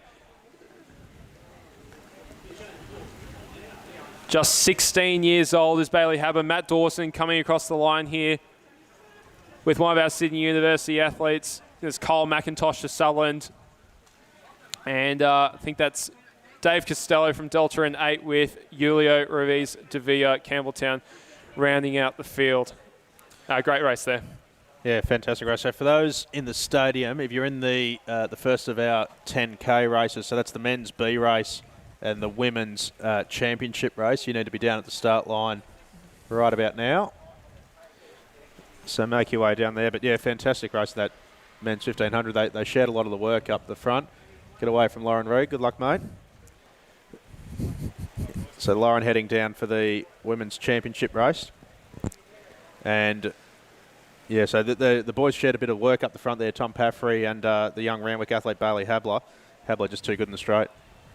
Yeah, absolutely. Well, as I mentioned, it was quite interesting from Palfrey because he did the early leading and then he sort of stopped in his tracks about 8:50 into the run, went back into the pack, and then found himself in front with 300 to go. But as I mentioned, Habler's been in furious form of late. A fabulous couple of runs at the GPS Championships, which we called a couple of months ago, and his training since then has been very good. As I mentioned a few weeks ago, ran 8:21 right on the shoulder of Joe Burgess for 3K up at Narrabeen. And yeah, just a real shining junior at the moment. He's also had a really good cross-country season. I believe he's gone back-to-back in the short and long course at Dapto over the last few weeks too to take out 2 New South Wales junior titles. So Bailey Habler, another win under his name.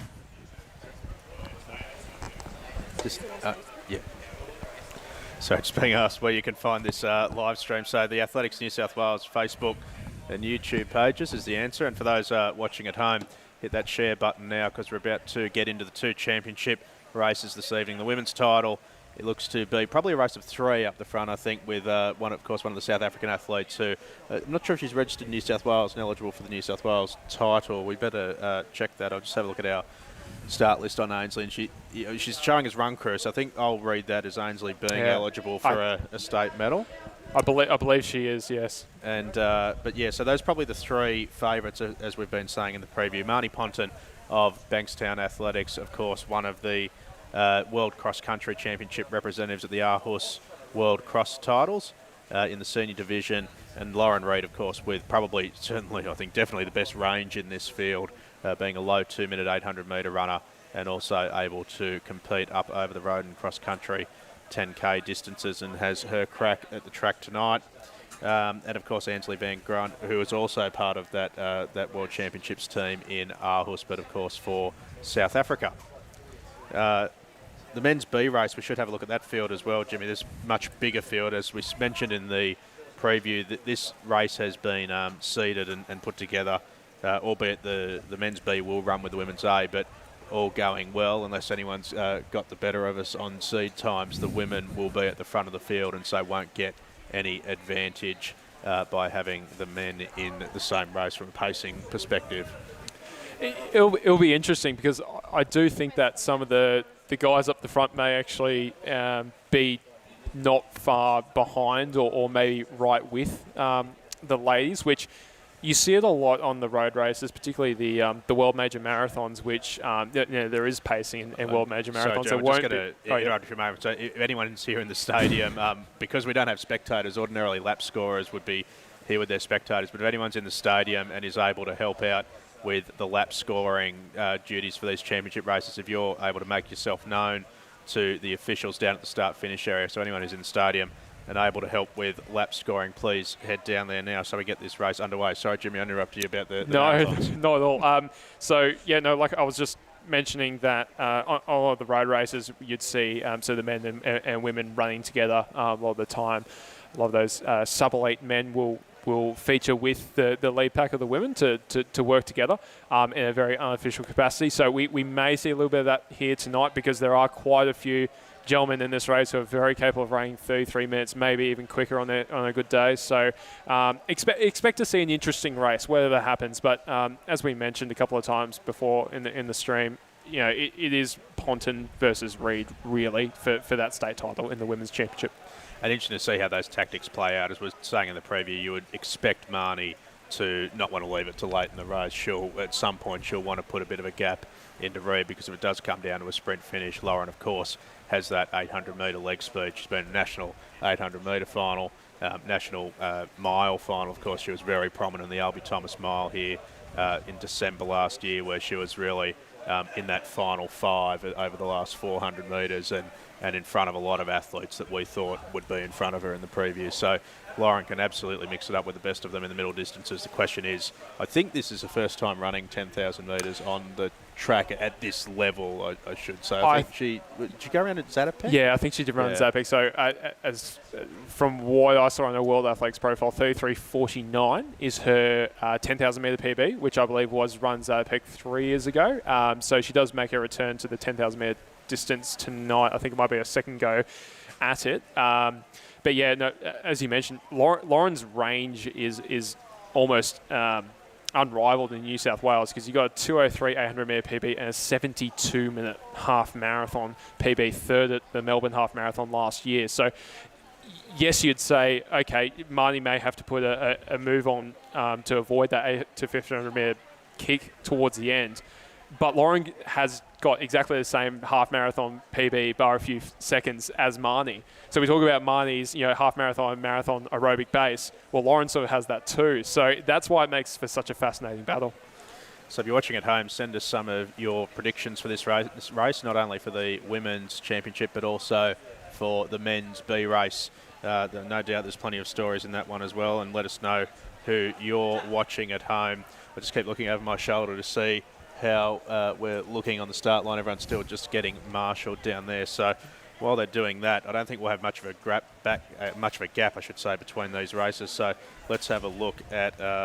Let's have a look at the men's 10,000 metre A race field, but I don't have a start list for that one yet. So we'll get that. But we know who the big names in that are.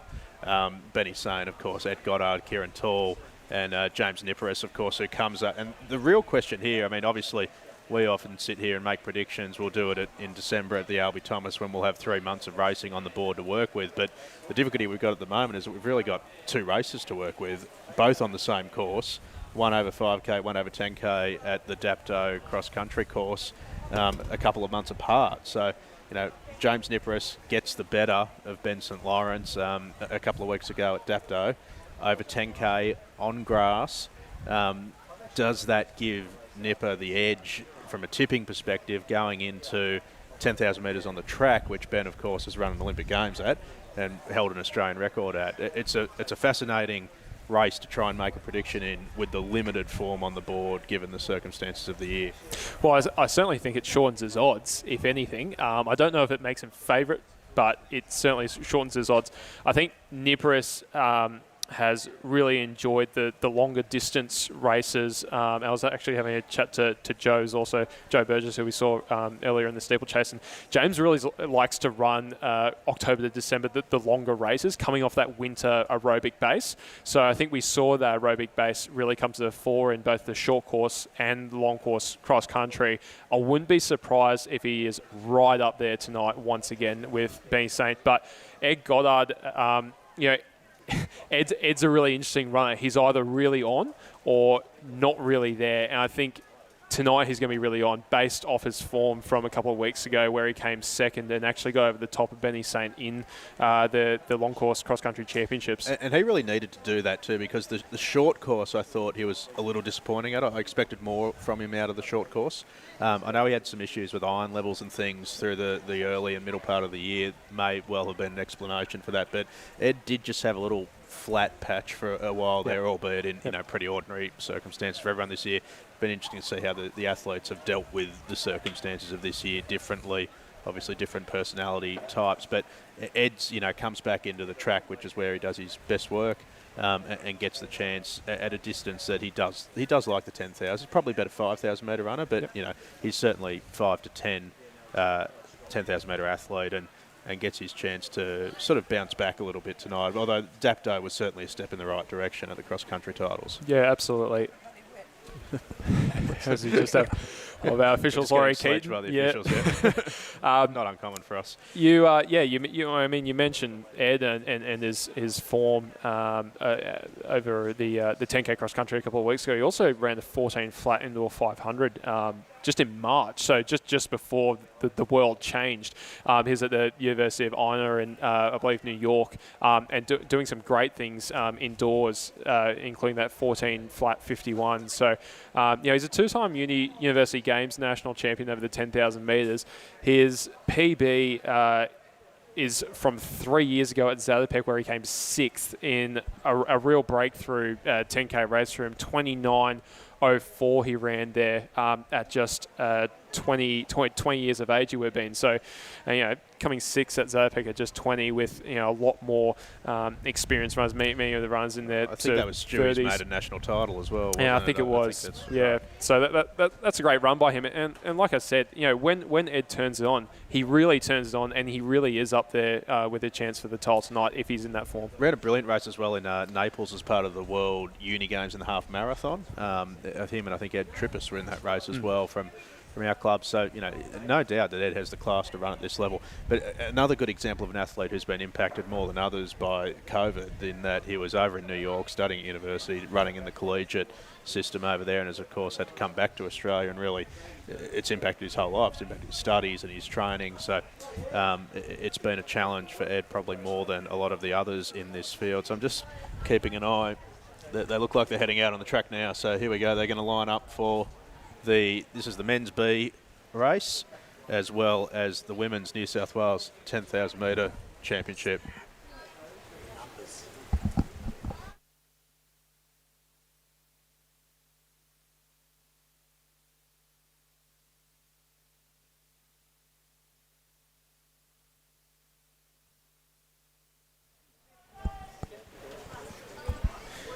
Okay, so we'll run through the field in full once they get underway, particularly this big field in the men's B race. If you're watching at home, send us your predictions. Tell us as well how you think the race is going to pan out. We're just about right to go in the men's B race and the women's championship final. The New South Wales 10,000 metre championship. It's been a long time getting here. It's been a long year, but we are finally going to get a New South Wales track championship underway for the 2020-21 season.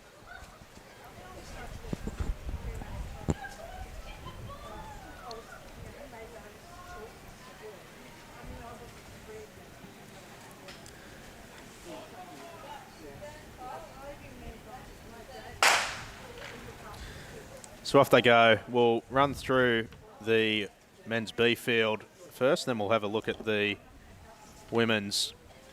So this is in hip number order, about 25 or so in the men's B race. Theo Christian of Trinity runs in hip number 8. David McEwen of the Hills District in 9. Dave Costello of Delta in 10. Cooper Phillips, UTS in 11. EJ Davey, Sydney Striders. Declan King-Smith of Delta. Nick Walker of UTS North. Jesse Cass of Nepean. Sean Bowes of Randwick Botany. Ryan McDonald of Sydney University. Dave Kennett, another Delta athlete.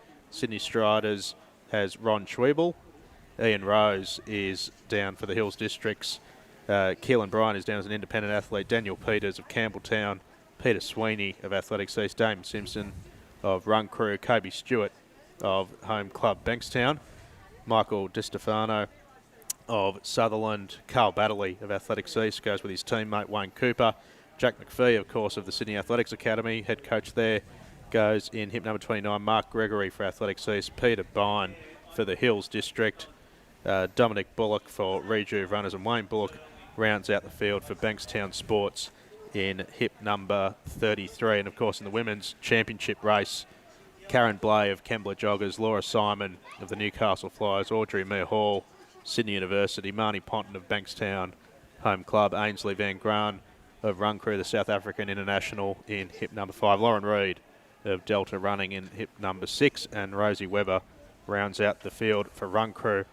in hip number 7, and we thought the women would be at the front of the field, and they're close, but there's just a couple off the front of them in the boys' race.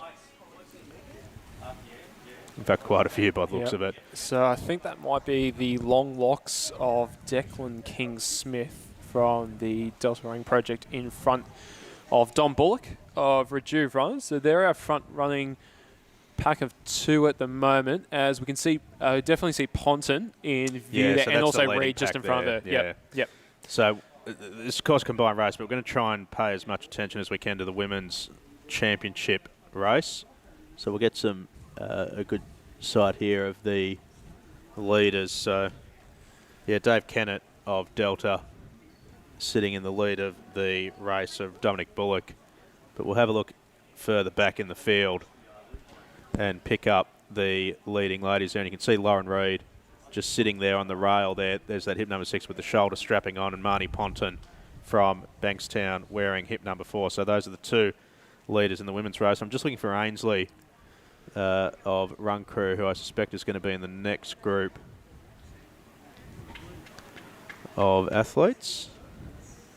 And there she is there, I think. Yeah, so just gone through the shot there. But I'm going to have a look at the leading ladies here as they run through 600 metres. So that's Lauren Reed. Well, this is a K, sorry, Matt. And they're actually pardon me. moving very well at the moment. 3:18. Yeah, so good first K. Yep, 33 flat pace, that is. 3:18. So well within the capabilities of these 2 ladies. I know that Lauren has a road 10K PB set at the Sydney Harbour 10K last year, where she came second. I believe she ran 33:29 for that race on the road, and I believe Marnie's around about that 33:20 mark as well. So yeah, it'd be interesting to see. Both ladies are in pretty good form. You can see the shoulder strapping there for Lauren. She has had some scapular slight twinges, which hasn't really affected her training, but you can see the strapping on her shoulder there. Marnie, from all accounts, well, at least from her social media, has been all guns blazing. Matt, I don't know if you have any more intel than I do. Had a really good run at Dapto, of course, in behind Paige Campbell. So I think second in that race, ahead of Keely Small. In fact, the podiums at the short course and the long course cross-country championships are identical. So Paige Campbell from Marnie and Keely Small of Host Club Kembla, they form the top 3 in that order at both the short and long course cross-country titles. So Marnie in good form. I was chatting to her at Dapto actually, and the main point of conversation was just how frustrated she is that she can't get a marathon at the moment, because she thinks she's in great marathon shape, but just can't find a race, unfortunately. Yeah, unfortunate situation. Way of the world at the moment. Yeah. We see Van Gran, I believe that's her teammate Rosie Weber, also from Run Crew. So they're seeing 3rd and 4th in the run at the moment for the women's championship race. I haven't seen Audrey Hall. I believe that might be, is that Karen Blay from Kembla Joggers?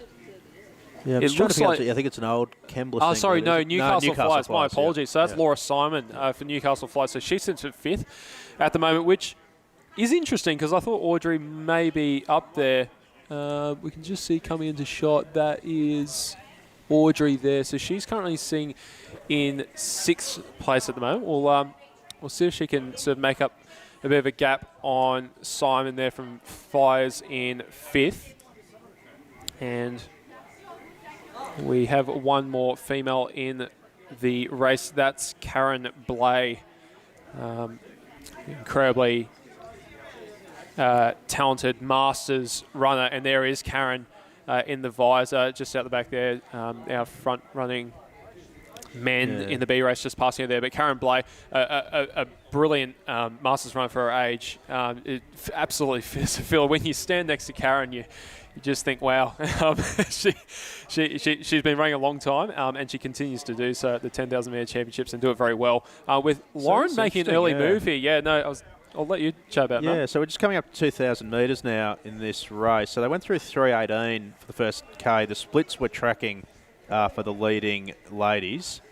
So sure Marnie knows what she's doing here, but Lauren wants to mix it up a bit here. She's gone 3:19 and Marnie about 3 seconds behind her at the moment. So Lauren, Jimmy and I were talking in the preview, we were suggesting that Marnie may want to be the one that puts Lauren to a bit of test of strength and a staying test, given Lauren's specialties over the middle distance, the 8 and 1500. But Lauren, and I suspect that's probably Lauren just running a pace, because she's gone 3:18, 3:19 for the first 2K. So there hasn't been a surge, an attack into Marnie. You could see a little bit of a glance of the watch early on. I think it was through the first K, just making sure she was on, well, I assume 3:18 pace. So if that's the case, then she's running perfectly because she's gone 3:18, 3:19. So yeah, which is, and that's what I'm saying, that it may not be an attack per se on Marnie, that they may just be running their own race plans. I mean, you also have to take into account that if you come into a race like this with a deliberate pace in mind, you may have to adjust it for the conditions as well. So it may be that Marnie is making that adjustment, because the other thing that's happening here is that Marnie is getting a little bit of help here on account of the fact that she's running in this pack, whereas Lauren is sitting off the front a little bit. She goes through that lap in about 80 seconds. So just behind Lauren is Ryan McDowell of Sydney University, Jack McPhee, owner and running for the Sydney Athletics Academy, and just behind him is Theo Christian from Trinity Athletics. They're just a few of the athletes that currently separate the first from second in our women's championship races. We got to look at Karen Blay there, looking very strong in her form. Also, just going around the outside there is our Nepean athlete, Jesse Cass, and also Sean Bowes, just going around Blay's shoulder now in the blue and gold of Randwick Botany. So we pan to Ainsley Van Gran and Rosie Weber. So it's actually just Van Gran's just actually sitting behind Weber at the moment. Ainsley in 5 and Weber in 7. And they're just getting... they're just running behind Mark Gregory of Athletics East, one of the regular runners for the white, green and purple, and his compatriot Carl Badley also running in this race, I think just ahead of them. And we zoom into Laura Simon, sitting in 5th for Newcastle Flyers at the moment. Laura Simon, I think she has run quite a handy marathon, I believe, sub 3 for Newcastle Flyers, so a very, very accomplished athlete, travelling down to Sydney for this year's championships, sitting in the top 5 for the women's race at the moment. Just going past Ron Schwiebel there of Sydney Striders. And that's the front 2 there. So King Smith of the Delta Running Project and Bullock of Rejuve Runners. So no, this is the women's championship race, but we've got a few races within the race here as King Smith just starts to make a little bit of a lead. Oh, sorry, a break on. I was just looking for the 3K split. Bullock. Sorry, I think I've just missed that, but it looks like they weren't far away from. I think Lauren's just holding that 3:20 pace or so. We're just looking over our shoulder here. Yeah, they're just up there at the coming into the straight now. So I think, yeah, it's just running quite even at the front there. We'll get a 2K split from 3 to 4. I mean, you can see 2 to 4, I should say. You can see the gap there. I know the camera's, I guess, foreshortening a little bit, but it is a huge gap between Reed and Ponta. It has to be 50 metres at the moment. Reed really, like you said, sort of sitting on the pace, but really attacking the race at the moment in terms of putting a lead on Ponton. I'm having flashbacks to the London Marathon coverage and our tracking of Brett Robinson splits at the moment. This is either going to be a pretty heroic run for the 800-metre specialist, or it could get ugly later on. You wouldn't think, unless Marnie has an issue, which would surprise me, given how she ran at Dapto, and she's right up the back of Paige Campbell, who's probably the best distance runner in New South Wales at the moment on recent form. She's right up the back of Paige, so Marnie's clearly in good form, and that was over a 10K distance. And I think Lauren was in that race as well, actually, and a little bit back off them. So I just wonder whether Marnie, with more experience running these longer races on the track, might just be playing the long game here. Well, Lauren loves to run races like this. I don't think she actually knows how to race any other way but to attack the race. So this is right in her wheelhouse. Now, as I mentioned before during the community 10K, the 10,000 metres is a really hard race to attack. It is just, there's so many laps. It's just so many laps. So you really need to nail it if you are going to attack it. But she's looking good at the moment. And I know Lauren's very confident in her own ability. As I mentioned, she's run a 33.49 10,000 metres, a 33.29 road 10K, and a 72-minute half marathon. So she's got the times behind her, and she is taking that next step in her career in potentially moving up to the longer distances, maybe another season or two at that middle distance, 8 and 1500. Well, she's sitting on about 33.20 pace at the moment, so if she's about right. If she runs that, it'll not only be a personal best, but personal best in these conditions, which would be very impressive. But yeah, I should say I'm not down at all on the approach. I'm just I'm very curious to see whether it can hold up as we get into the race. So we're coming around the bend now, and this is going to take us to the 4K mark. So we just get a shot of the two run crew girls. It's Ainsley and Rosie. Rosie, the shorter figure in front. But Lauren will be coming down the straight now to pick up the 4K mark. And we'll get a split on this. So she's gone through 6:40. So she's just going 3:20, 3:20, 3:20, 3:20. Just hitting that pace. Clearly has set out to try and run a personal best of about 20 seconds or so, notwithstanding the conditions, and is out there hitting those targets. Marnie Ponton, I'm just looking over my shoulder again. She's probably... She's almost 100 metres behind. About 20 seconds behind, so yeah. Yeah, it's almost 100 metres, isn't it? Like, it's substantial. I know that, like you said, Lauren is gone out at a very honest pace. It's under a 10,000 metre PB pace at the moment. But... yeah, it'll be interesting to see, how the race goes on through, K7, K8, K9, because really that's when the race starts.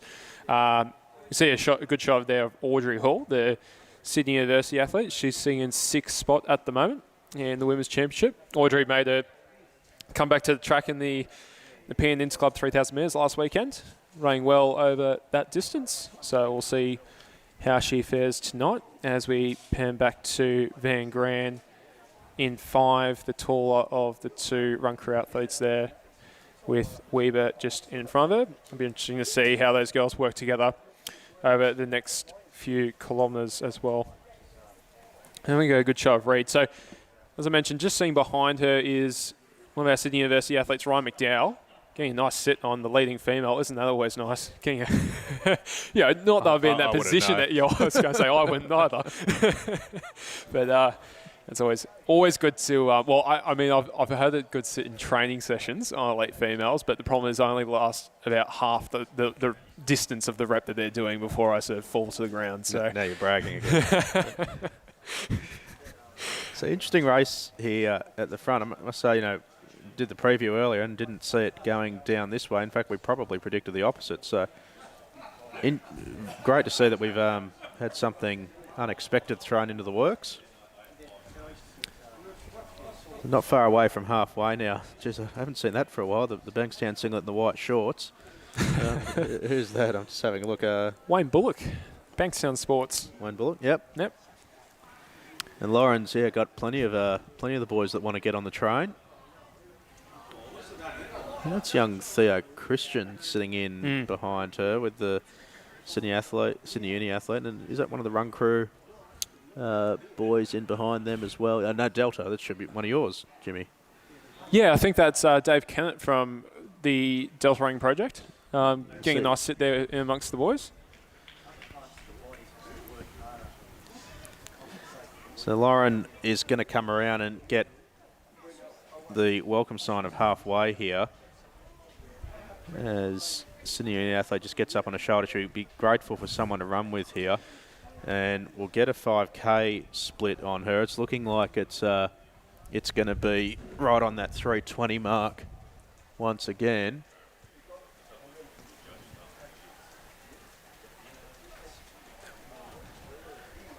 3:23 or so. And I'm just trying to get a split on Marnie as well so we can have a look at the gap. And looks like it's going to just about hold at that sort of 20-second mark at the moment. Just a little bit more, probably 22, 23 seconds. So I get a little wave from Ed Goddard in the Chicago Cubs singlet. The mullet's looking fantastic, mate. I did mention that in the preview, didn't I? The 23-year-old, something to do with the mullet. I simply had to. You can't ignore it, particularly in the image that we use from cross country is absolutely flowing behind you. So we had to add that in. 25 laps to talk about it. So now there's a bit of a traffic on the track here. So EJ Davey from Sydney Stars just in lane 1. We have Dom Bullock, who's second in the men's B race. We've got so there's Van Gran and Weber now just getting lapped by Lauren. A lot of traffic just in that passage, and good to see that everyone's navigated that pretty easily. Lauren just getting a sit amongst some of the males there. So that's Theo Christian, and just behind him, Kobe Stewart. Then Ryan McDowell and Dave Kennett. So they're the 4 men to either side of Reed, who's leading the women's championship race at the moment on about 33.15 pace. Reed's just lapped Van Gran, who's now just slipped into that 3rd spot in front of her compatriot in Rosie Weber in 4th place, with Wayne Bullock of Bankstown Sports splitting those 2 ladies at the moment. And we see Audrey Hall. So she's actually just been lapped by Weber and Van Gran as well. So Audrey is currently sitting in 6th spot. we've got about not long before we get to the 6K mark for Lauren Reed leading this ladies race. But in the meantime, we'll have a quick chat with Ed Goddard, who's about to roll around in the men's championship race. Mate, you're coming off the back of the cross-country championships down at Dapto. Pretty good race down there. You seem to get back into a bit of form. You're feeling confident going into tonight? Yeah, feeling very confident about tonight. It's been nice to have a good block of training behind me. And so having 3 races back on back, should be pretty ready to roll come about 5 laps to go, I reckon. We'll get going if we're there. Jimmy and I have been talking in the preview about what a strong field this is. It's probably the best New South Wales 10,000 metre men's field for well over 10 years. Some big names in it. Benny Sane, of course, James Niparis, Kieran Tall's going around as well with himself. It must be pleasing to get in a really hot field because, to be frank, this hasn't been the strongest race in recent years. No, but I guess with the lack of 10K races this year, could be the fastest one of the year in Australia. So it might be nice to try and get on top of that board. But it's cool to be able to race everyone because you do a lot of training together and everyone sort of picks their races. So with not much racing happening, everyone sort of comes together and you get to see who's in good shape. We've had a bit of gossip that a few of the boys might have had a chat about doing a bit of work together up the front to move it on a bit. Can you give us any mail? Yes, I think it should pull us through to about 8Ks if everyone pulls their work. We're going to go 2 laps at a time each. Bit of Indian file, haven't done that since probably year 7, so it'll be interesting. But I guess if we can work together and run a good time, that'll make everyone's trip to Bankstown worthwhile and make my birthday a good one. And a happy birthday indeed. You're officially out of the under-23 division. You're an open athlete, so good luck tonight, mate. Run well. We'll be looking forward to watching that. So we'll turn our attention back to the ladies' championship race. We get a preview of the men's with Ed. 3:19 again for Lauren Reed through the 6K mark. So she has done a fantastic job of just hitting these splits and is running very, very strongly. No signs of slowing up yet, Jimmy. Yeah, she's looking fantastic at the moment, and conditions or not, she's running a fabulous race. About 81 for that lap. So, yeah.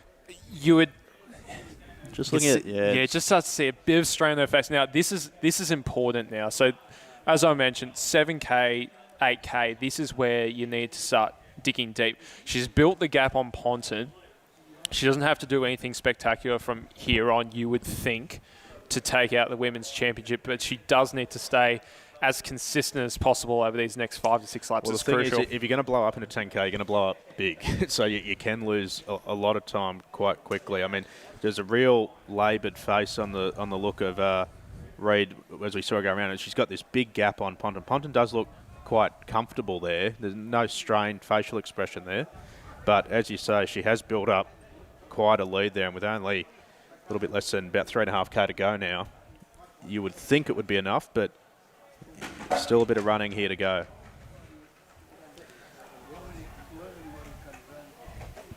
So the leading two are what we expected, but perhaps not in the order that we expected. I'll tell you what, if Lauren can run a PB, sit on that 33.20 pace, and run a 20-second PB on this track, having done all the work herself out the front, it'll be a bit of a coming out party for her at this distance. I mean, she's clearly the 8:15 specialist, but she can run, 33 low in conditions like this. That will be a real story. Well, it would, and as I mentioned, the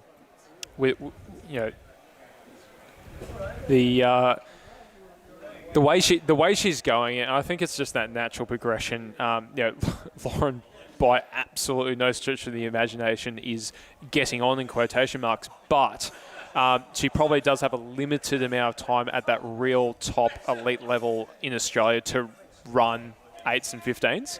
At some point, there will come a time where she wants to start to focus on 5,000 and 10,000 metres and start to transition to the roads. If she comes out and runs 33.20 tonight or something around that mark, it then proves to not only her but to those around her that, yes, I can match it with the best and I can beat the best in New South Wales on the track over these longer distances. So she's gone through 7K now. I think still holding that pace. No sign of slowing up yet. It's a big K here. This 8th K is a big one. You get to 5 laps to go. You can sort of hang on from here, but she's really gritting her teeth. She really wants this time. You can see really gritting her teeth. Let's just get a 400-metre split here. Just see how she's going. She's been sitting on that sort of 80, 81-second pace. We'll just see how she goes. And as you say, these are the hard 2Ks of the 10,000. Get from 7 to 9 is really where it starts to hurt. I think just to the naked eye, it does look like she's slowing up a little bit.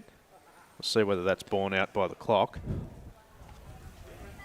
You get some runners, one that comes to mind immediately is Dave Crenidi. You get those runners who, they've got this incredible pained expression on their face, but they stay consistent or, only just drop a couple of seconds per K. It really looks like they're labouring, but they're actually not in terms of their splits. I think Lauren is a runner like that. Whereas you said to Marnie, she looks comfortable, and I was around watching her go around in the New South Wales Cross Country Championships, and she maintained a very calm approach even as she came into the finish line. So it can be somewhat deceiving sometimes, that expression on athletes' faces, particularly if the watch is telling you otherwise.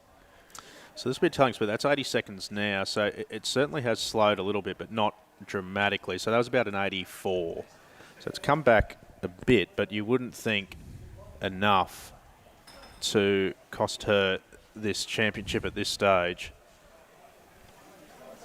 I'm just checking we're up to. I think that's 7,600. So I think it'd be 8K next time around for Lauren. You can see there the gap's still about 200 metres to Marnie. Although if you just look at that to the naked eye, Marnie does look like she's ticking along better at the moment, has a stronger stride. So let's just monitor this gap for the next little while. So the gap time-wise is about 45 seconds between Lauren and Marnie. You would think that would be enough with 6 laps to run. But Marnie does, just look at that stride. That really strong stride. Of course, marathon strength. She won't get tired. The question will be whether she can run quick enough to start to bridge the gap. Lauren's coming into the straight now. This would be, I think, the 8K mark. And she's going to go through the 8K in 26:57.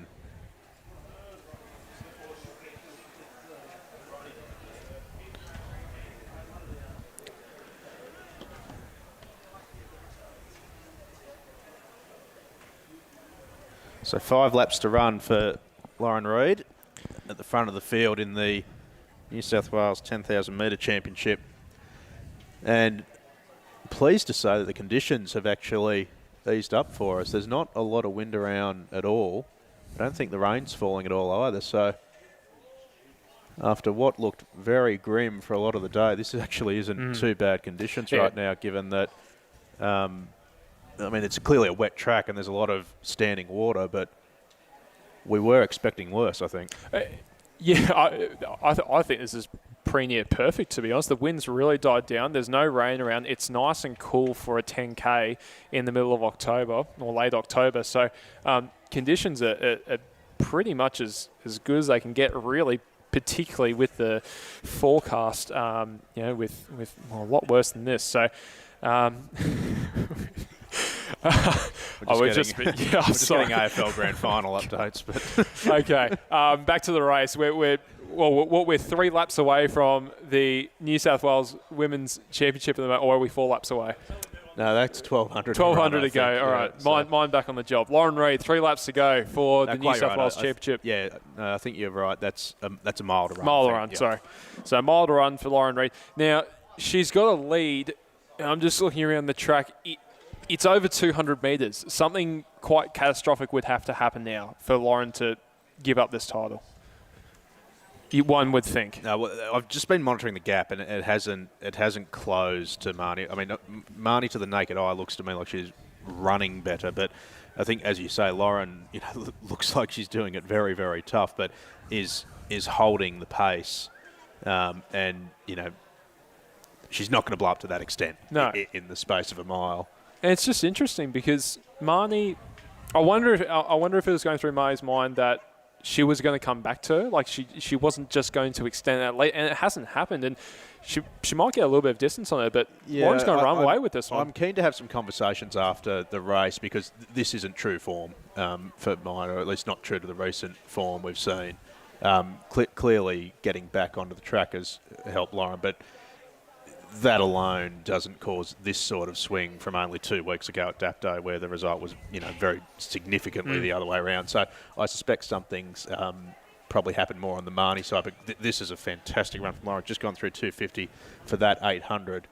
It's a brilliant run. She's been gritting her teeth for the last 6 or 7 laps, and she just really wants this title. It's just great running. Just dropping to sort of like 85s now, whereas she was running at 80s for sort of the first 6-7K.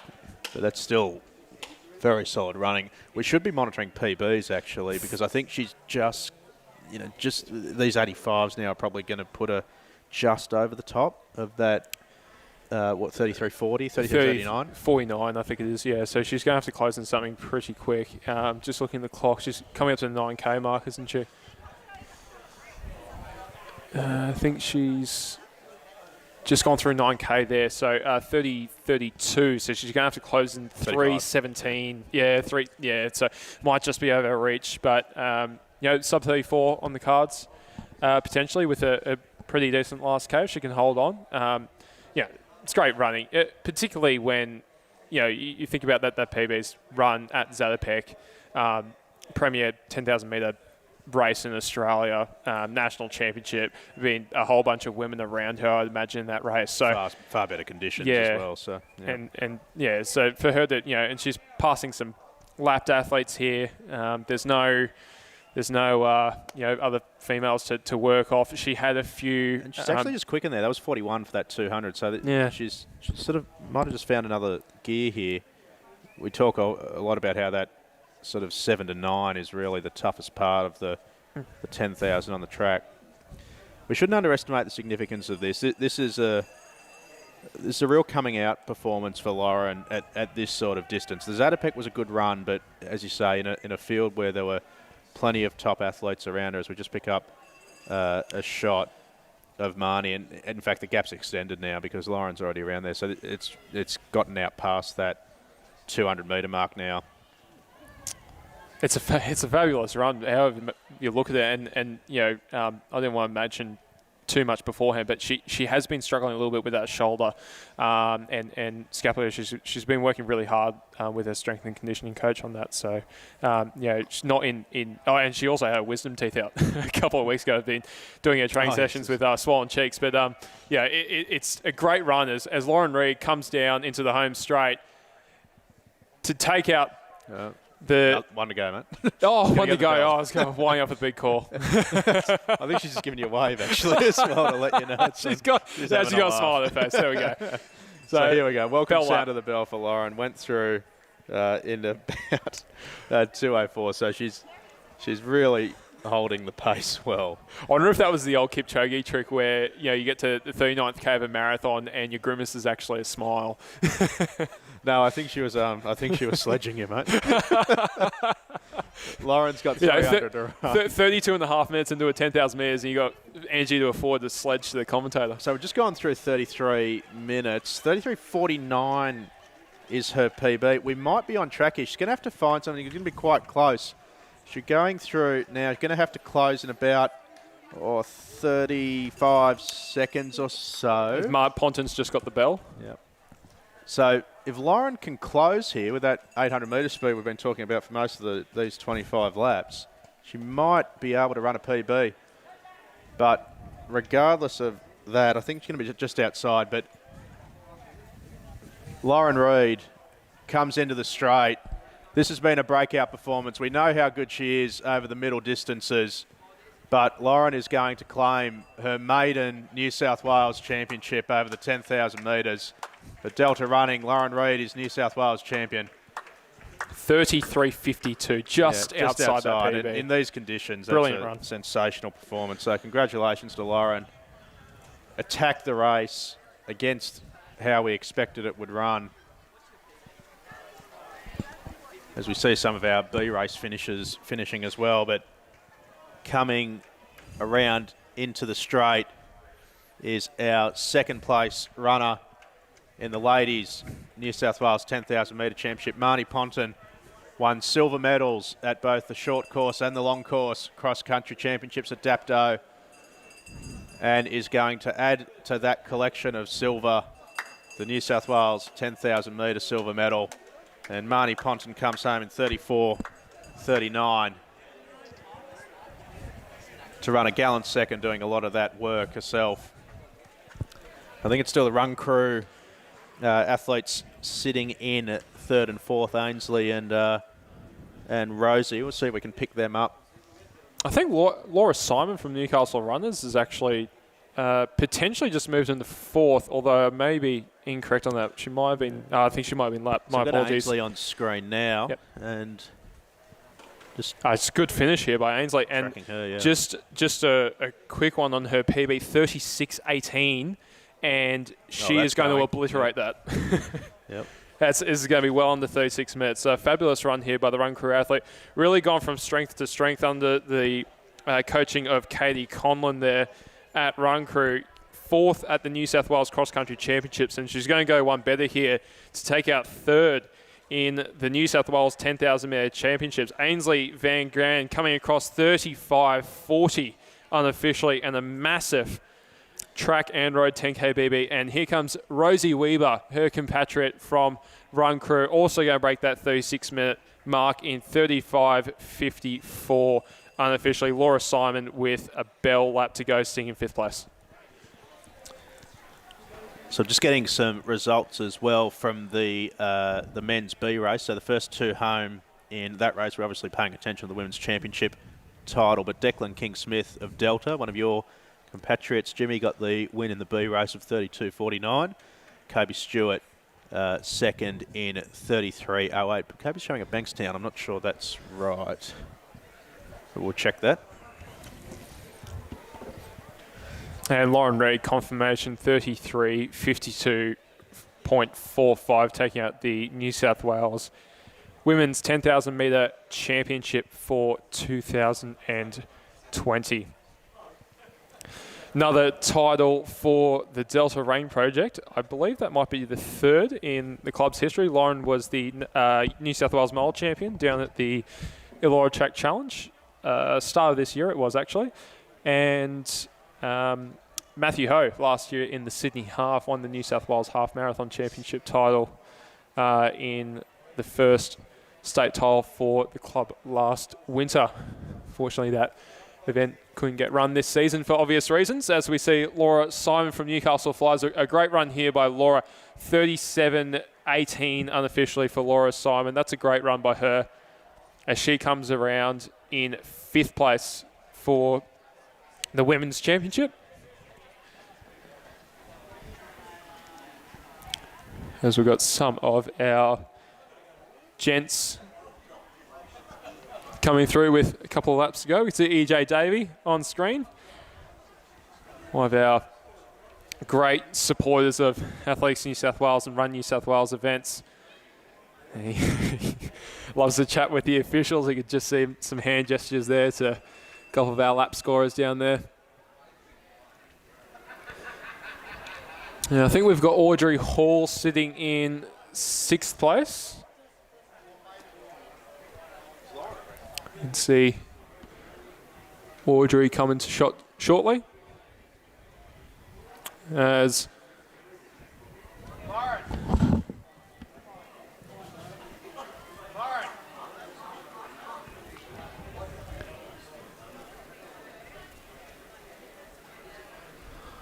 one of our Sutherland athletes there, I think that might be Michael DiStefano. Ron Schwiebel from Sydney Strides on camera at the moment. Coming through, I think Ron's probably got a couple of laps to go. As we try and find Lauren for a chat, I think.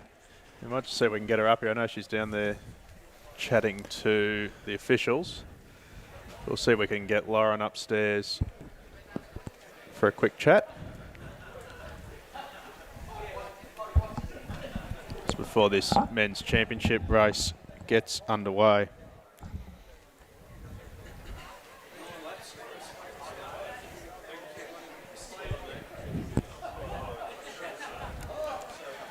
Still a few going around in the, just getting warmed up for the men's championship race.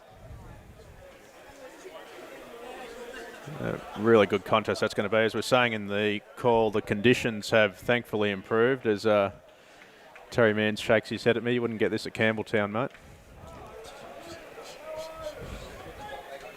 Unfortunately, Bankstown's had a bad run of luck with weather recently. The bushfires and the smoke hampered the Albie Thomas, and Jess Hull's 8:43 3K here was marred by torrential rain. You can see Brady Trelfall there just getting warmed up for the Inside Running podcast. G'day, mate. He's trimmed the beard down a bit, Brady. That's one of the good stories going through the men's A race as well, is the battle between Brady and young Archie, his training partner.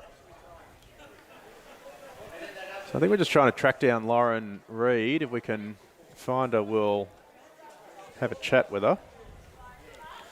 Get her thoughts on her maiden New South Wales title over 10,000.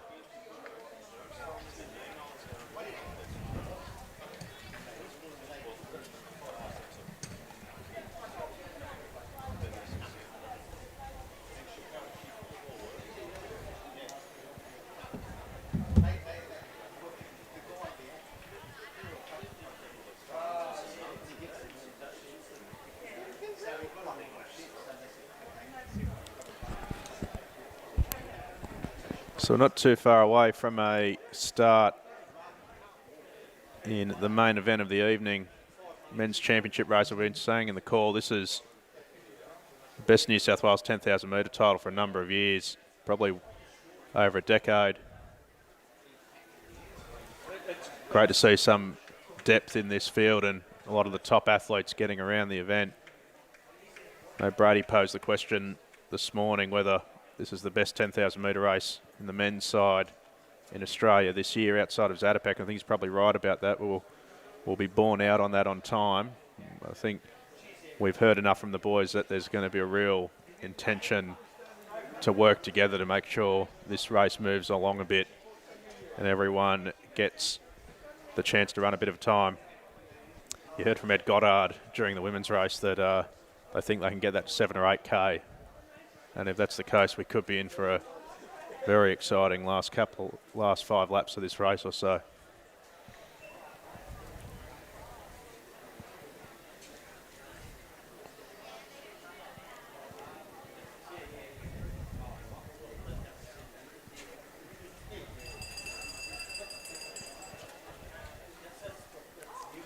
A few of the athletes getting the bell in men's B race.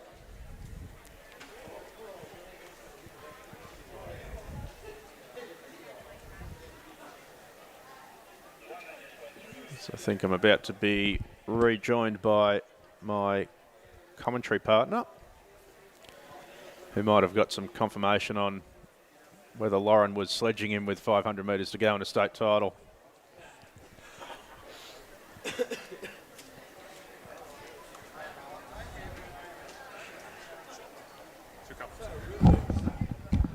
Jimmy, welcome back, mate. So just watching Nipper do a bit of shadow boxing. Oh, yeah. Getting psyched up. That's good. Good to see the long socks out too. Yeah, the all whites look good, don't they? The all white long socks, and I just saw Ben Liddy in the all white as well. Pretty keen to see that. Ah, there he is. Excellent. Hey, good to see Lids out for the 10,000. Oh, of course, the head of the Central Track Performance. Central Track Performance. I always get mixed up, don't I? I think he had 7 out of the 8 runners in the New South Wales Open 800 final last season. Very, very talented middle distance squad he runs there down in the west. Lid's a very capable runner himself, sort of in that 30 mid, so category 30-30. So we'll see him go around shortly. Yeah, the boys are looking amped, aren't they, Matt? They're ready for it. There's been a bit of hype about it this week. I mean, obviously with the lack of racing, everyone's pretty keen to get underway and get some racing back. I mean, we got a little bit of cross country, but not really enough to sufficiently whet the appetite. So I think everyone's pretty stoked to be back on a track after what's been a pretty miserable 8 months or so. Get back to a bit of normality. Unfortunately, no crowd here today outside of athletes and coaches. That's why we've got the live stream. That's why I've got the broadcast. Everyone following along at home. So let's have a look at some of these comments. Send us through your predictions, guys. It's a pretty open race as to the top. Well, I think the podium places are all up for grabs, to be honest, with probably half a dozen of them. If you're a fan of the Inside Running podcast, send us your predictions between Brady and Archie on the training partner battle. No doubt we'll hear a bit of that Monday night. Might see if we can get Brady up here after the race for an impromptu episode. You can see Lauren just hovering around down there. Try and get a chat with you. You can come on up here. Need to know whether you were sledging Jimmy with 500 to go or just. She was not happy. She was not happy at all. So I just had a quick word to her. I said, Lauren, can you come up and we'll ask you a couple of questions? I think she met me with your wife. You such and such. You said I have 1 lap to go. So yeah, no, sorry about that, Loz. not unreasonable. Yeah, really. no. Particularly after 23 laps. I was 24. I was actually calling her home, wasn't I? She had 1 to go. So, yeah, no. Great run regardless. And, she was...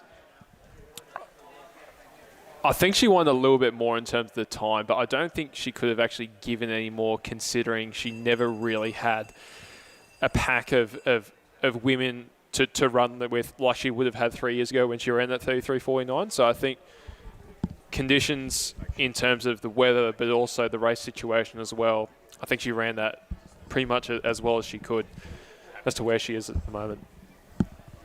So we just have a few more of our B race men just finishing off their 10K journey, and we won't be too far away from a start of the men's championship. Well, in the meantime, let's have a look at this field, shall we? So we'll get a start list up for those who are watching along at home, and we'll run through the field initially. We'll do it again when they're on the line, maybe pick out some of the key contenders, upset some people for not picking them out. Very but good. This is we'll go through the list from top to bottom now, and we'll show you the start list on screen as well for those watching at home.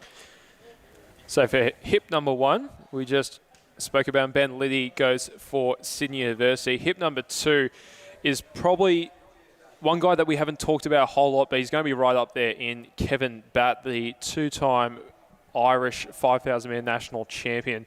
He makes his debut for Sutherland Districts tonight, so watch out for him in the blue and white.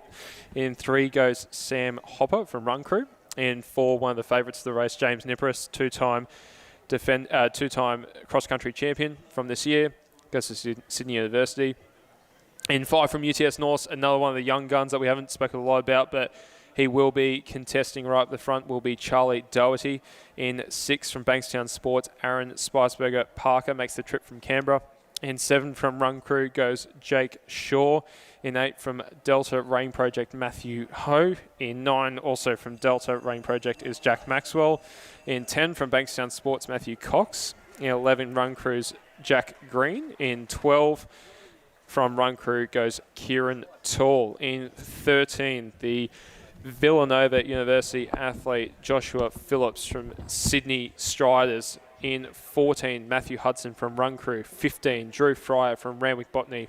16, he's going to be right up there from UTS North's Ed Goddard. And in 17, 2-time 10,000 metre Olympian representative for Australia and former national 10,000 metre record holder from Run Crew goes Ben St. Lawrence. In 18, visiting us from the ACT, the executive officer down there, Daniel Wallace. In 19 from Randwick Botany, Kurt Fryer.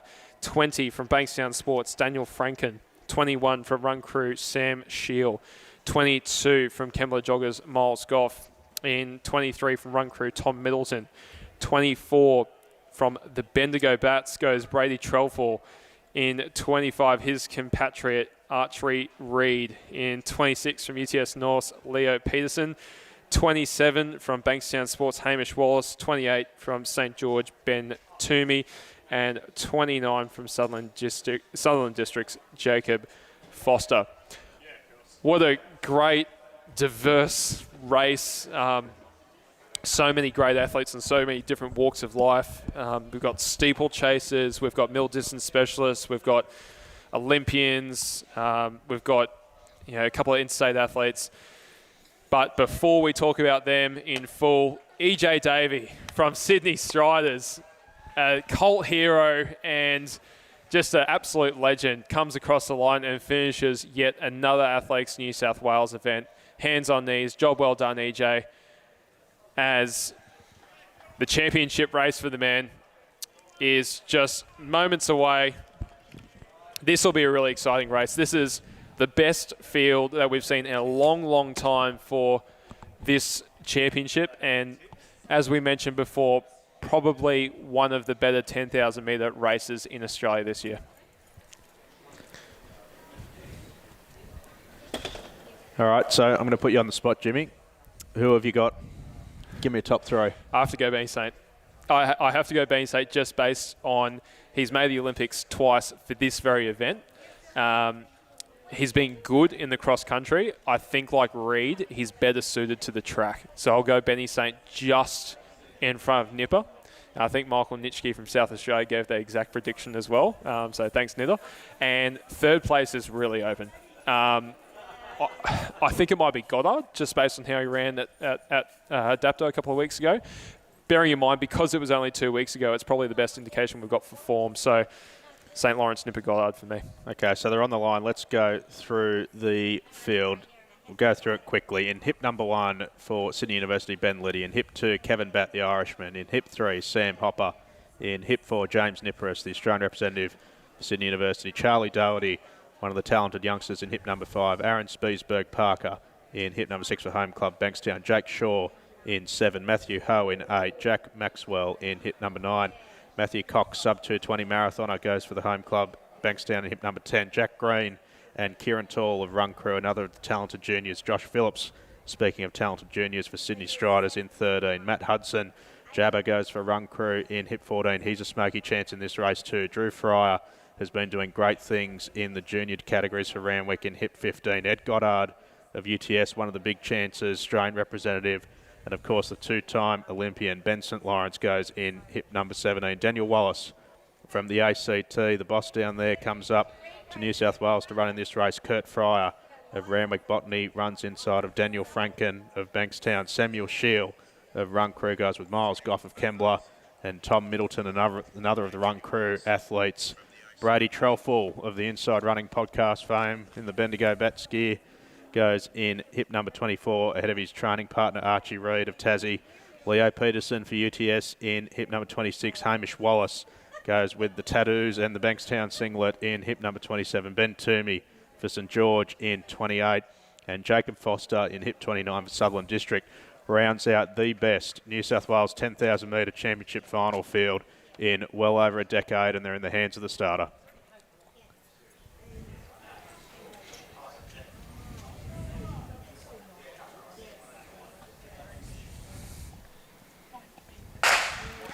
Not much better than seeing 30 names on the line for what should be a cracking New South Wales Championship final. It's been 8 months or so since we've been able to do this, and it is bloody well good to be back. Jimmy, you gave us your predictions before the race. I'll do something different. I'm going to give Nipper an edge, given his recent cross-country form, and I'm going to put him on top of the pile for me, just ahead of Benny Saint. I'll also tip Ed Goddard to run into third. I've got a big watch, though, on a couple of these youngsters, Kieran Tall, Josh Phillips, and always wary of Matt Hudson. He's been doing this at the top level for so long, and that's a name we haven't talked about too much, but he could be right in amongst this. Kev Batt as well as in this field. It shouldn't be overlooked. So pleasing to see such a deep field. There's also the side story of the Inside Running podcast battle between Arch and Brady. And as expected, as was talked up for the last part of this week and today, they're in single file for the first 12 or so, and then it's going to bunch up a little bit after that. But the boys are keen to share the work, and they're going to go through the first 400 about 70 seconds. So Benny Saint sitting on the front of Torley, and then Goddard, and then Nipper. They're the front four, and then Ed Goddard sitting back in there. Brady and Archie both up there as well. As we have a look back further in the field. But good to see an honest pace early on. They're strung out already. So it's St. Lawrence from Tall, then Goddard, and then Nipper. Then we've got the Southern athlete. So that's Kev Batt. That's going to take a while to get used to. Kev Batt in this blue and white strip. Then we've got Archie Reid. I think that might be Matt Hudson. Then Brady Trelfall, the Bankstown athlete. Parker, yep. Aaron Spicer, Parker, and Charlie Doherty on the back. They're the front 11, and you can see them strung out because, as you mentioned, that pace is very honest to begin with. They're hitting 70s at the moment, which is around about that 29-minute mark, isn't it? Yeah, so it'll be interesting to see. Obviously a bit of a scramble in the first 100 to get position. So let's see what they settle down at after that first 70-second lap. I suspect it's going to be somewhere around that 70 to 71 mark. And indeed, Benny Saint's going to bring them down now and go through the 800 in about 2:19. So it looks like they're targeting 70s. And as expected, Benny just starting to drop back a bit now. Kieran Toll will take over. And this is what Ed told us during the ladies' race, is that they're looking at doing a couple of laps each. So for those new to championship racing, you're one of our rec runners watching on the broadcast at home, you're not allowed to formally pace make in a championship race. But as is often the case, a lot of the front runners racing in championship conditions have probably had a quiet word to each other about keeping the pace honest. So good to see. No one here is, 250, about 253 I think it was. I just missed that by a couple of seconds for the first K. So we'll keep an eye on that as they go through too. But yeah, really hitting that 72nd pace. And Torley now sitting on the front of Goddard, then Nipper, then Bat, then Benny Saints slotted back into that sort of 5th position. And that probably indicates to me that the pace is going to be shared by that top group of 5, perhaps including Batty, because with the greatest respect to them, I'm not sure Arch and Brady and Parker and Doherty, the youngster, will be sitting on the front of this field for very long. At least from a leading perspective, they'll be trying to hang on to this train. So I suspect that leading group of 5 or so will be the ones sharing the work, couple laps at a time each, as we're just looking at now at the chase pack.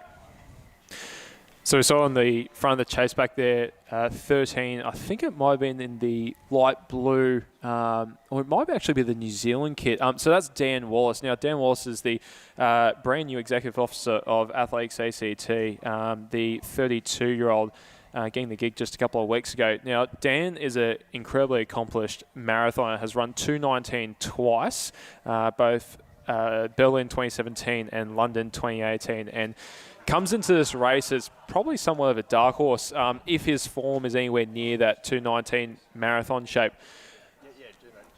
Just behind him is Josh Phillips. So Josh Phillips, yes, the 21-year-old. So from the University of Villanova in America, part of the NCAA program there. He's been in some great form before coming back to his home state. He ran a 30:02 10K cross country last year and an 8:08 indoor 3000 earlier this year. He's actually debuting over the 10,000 metres on the track tonight, so it'll be very interesting to see what the 21-year-old from the University of Villanova can do. As we can see, the shifting of the lead at the moment at the front of the pack. So that's Kev Batt in the Southern stripes of blue and white. So that he's answers currently our leading. question that Batty is part of this He is. this working group, if you like. Goddard just behind, Nipper, St. Lawrence, Tall, Archie Reed, and Hutto. So I'm not sure if you got behind. some PBs there, but it's interesting to see some of these guys sticking on the train. So Archie, for example, sitting in this league group of 6. Brady, I know he's about a 29:30 guy, I think. Yep. They're coming down to 2K now, so we'll get a split here as they run through the first 5 laps. And they've gone through in about 5:46 or so they seem to be holding that pace quite nice, about 2:53s. Geez, it's honest, isn't it? It's right on that 20 to actually sub 29 minute mark, I believe. So high 28s in the moment is the pace. Archie Reed now, again, I don't know how accurate this is. I think he's a 30 mid guy. So for him to be able to stick with it, this is not for long. On paper, this is the case. Well outside his range. But in saying that, the great unknown that is COVID-based training, may have been very, very kind to him. So whether he's in sub 30 shape, we'll soon find out. Give us some help in the comments if you know the answer to that question. Archie's PB, so Batty's still sitting on the front here. Yeah, 28:45 pace. Thanks to Mike Boucher for supplying that. 28:45 pace for 253 Ks at the moment. It's absolutely moving. Nipper looking pretty comfortable there. So this is the changeover again, coming through 6 laps. So they're true to their word at the moment, doing a couple laps at a time each. Ed Goddard's first go on the front. They've gone through bang on 69 there. So they are moving it along here, and good way to try and get some quick runs on the board. Hopefully Zatopek happens this year. I'm certainly hoping that I haven't totally given up on an Australian title happening this year. I think maybe the 10K and maybe the mile championships could get underway. That's Dan Wallace, I think, in the Kiwi kit. So he's, I'm not going to call it a chase pack, but just leading this second group. So that's Drew Fryer from Randwick Botany, just behind Wallace and Phillips at the moment, and Charlie Doherty from UTS North. And we've got a big pack here. So that's Ben Leddy with Matthew Cox just behind him. Getting a couple of tips in for Batty here. So Whack, Will Austin Crow, 800 specialist, and Elsie Wellings. Good to see you watching, Elsie. Hope you're well. Elsie was asking me about some 5K races the other day, so very much hoping to see her back on the track shortly. But a couple of tips around for the Batman, as they call him. He's been doing some very good workouts, 10K specialist workouts around Scarborough. Actually, I've seen off his Strava running some very swift 3 very low Ks around there, which is good going at Scarborough for a training session. So, yeah, Batty's in good form. So Ed's doing his second lap on the front now, and this leading group has sort of, you just dropped into that second group there. So I think it's Parker, Doherty, and I'm just trying to see the other one that's dropped into that. Might be... I'm not sure who's in that second group, but they've dropped off the back. And then you've got Archie and Matt Hudson sort of just falling away a little bit from this leading group of 5. We're about to get a 3K split. Just a bit hard to see over there, but yeah, about another 250, 251. And yeah, that's that pack there. So yeah, Parker and Brady Trelfall and Charlie Doherty sitting there. So you've sort of got the leading group of 5 who are clearly working together, and then you've got Archie and Matt Hudson who tried to hang on to that train, and Archie's doing it just, but probably not going to be there for too much longer if that keeps up. And Matt Hudson's kind of in no man's land at the moment as Ed has done his duties on the front, pulls off, and James Niparis will take up the lead of this race for the time being. There's Parker, part of the Team Telford squad, running out of the Australian Capital Territory with Doherty and Brady. Be interesting to see whether they share some of the work as well within those little subgroups that are forming. I think that's Drew Fryer back there with Josh Phillips and Wallace as well, and then looks like a little gap further back to it looks like Ben Lee's just trying to maybe tack on to the back of Peterson potentially, because he's just made a fairly deliberate move away from what's the bigger of the chase backs, you could say, from Jake Shaw, from Run Crew on the front of that at the moment. So Liddy just starting to open the gap on them. And as I mentioned, you don't want to be by yourself for too long, particularly in the first half of the 10,000. So Liddy trying to make a bit of a statement here as he has a big pack there of about 10 athletes. You can see the orange hat of Miles Goff, of Kemmler Joggers just sitting in there. And then we've got another chase pack now. I think this is some of the Delta guys. Yeah, so that's Matt Ho, just sitting in the front of this pack. Ollie Cashman, one of his training partners, sitting behind him. And then Sam Hopper of Run Crew just moving through that pack as well as we go back to the lead pack with Nipper, then Nipper, then St. Lawrence, Tall, Bat, and Goddard. So these 5 really, the medals are going to be decided between these 5, I think. Yeah, so we're coming up to, that'd be 4K the next time they get around to the home straight.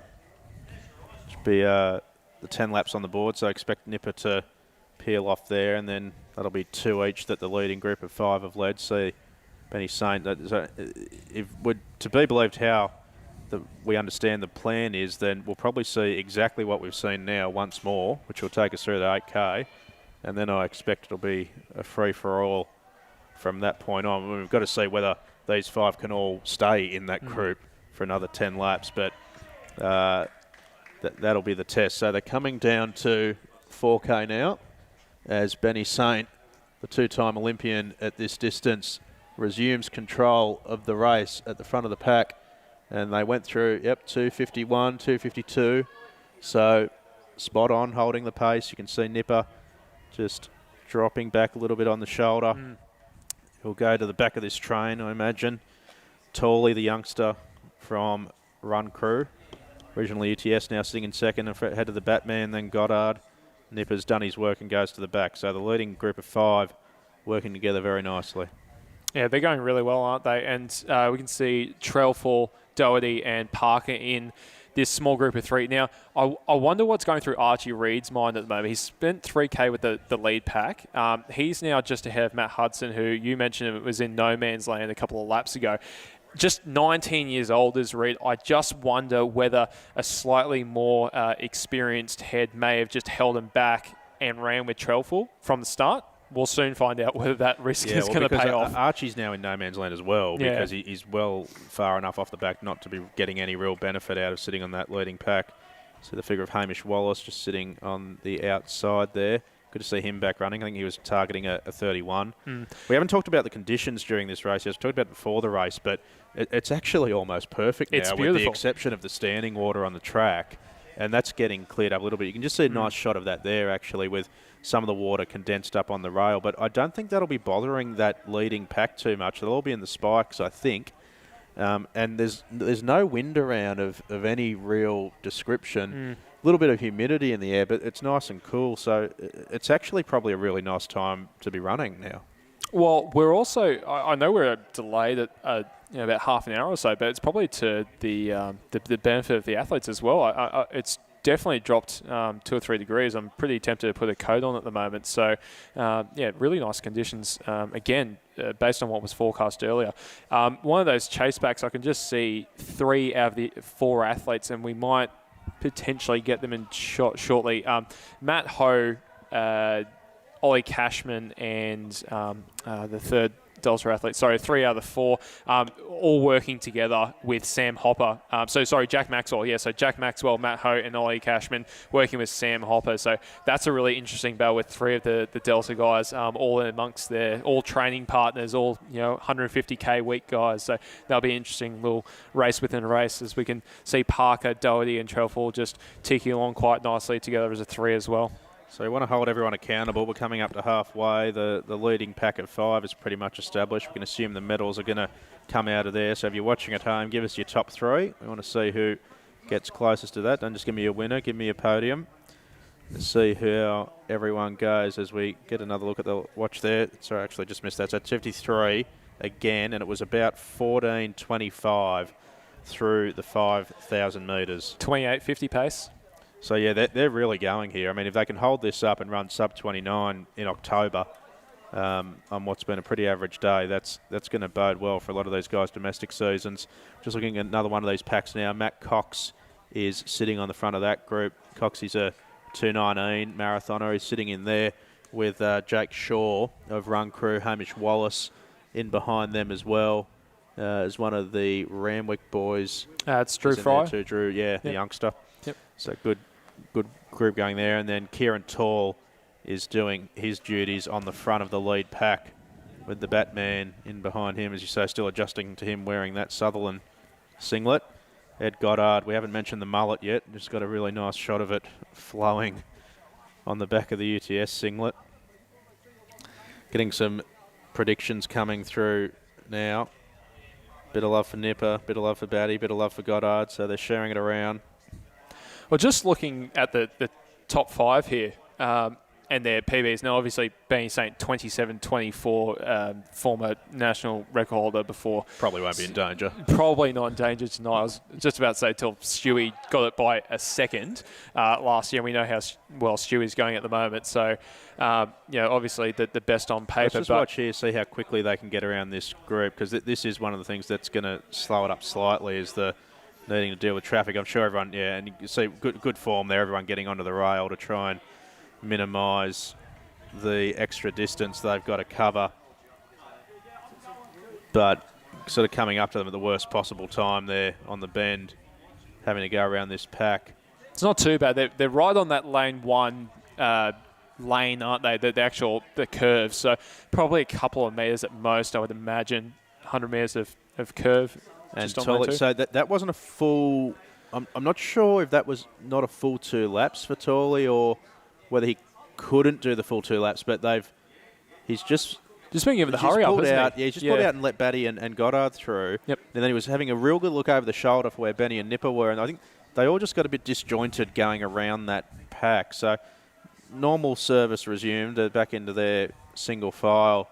And Batty takes up the running, but I think that might have just thrown a little wrench in the plans. I'm not sure if Tawley was due to run that whole lap, or whether he just went a little bit further because they were going around the lap traffic. So they're coming up to another K now. This will be 6K. Everyone's still looking all right. Everyone getting a decent layer of sweat on them, as you'd imagine. 2:53 again. So they're holding the pace. It's going well here from a time perspective. Bat on the front, then Goddard, then Tall, then Benny Saint, and Nipper doesn't look like he's exerting himself too hard, sitting in 5th. They're going well, aren't they? I was just going through some of the PBs now. We've got Benny Saint with 27.24. We've got Kieran Tall with what was a fabulous run last year, 28.52. And then we've got Nipper with a 28.53. So they are the three guys that have gone under 29 minutes out of that front pack of 5. Then we've got Goddard with a 29.04. And Kev Batt, who's got a 29.32 road 10K BB and is debuting at the 10,000 metres. So you've got three guys who know that they can run this time. Goddard is sort of around this time, and then Kev Batt is the great unknown. It's really interesting to see, what's actually going to happen tonight. Kev Batt, you would think would go under 29.32 tonight, whereas the other guys have actually done it. So, I wonder if that experience is going to play a part in this race. And here we go, some good. So they've gone through their 71 again, so they're really holding fast. And in fact, this is a move. No, this isn't. Well, I'm not sure because Goddard's running the pace. That was a 71, which is about what they've been running. Nipper's gone. But there's a gap opening up here. So Goddard's off the front, 5 metres, then Batt, then Tall, then Benny Saint. And Nipper, as you say, falling off the back. Yeah, Nipper's and Tawley just had a look over the shoulder at Benny Saint, who has gone around him and Batty and is getting back after Goddard. So I'm not sure whether that was a move by Ed because the pace hasn't quickened necessarily.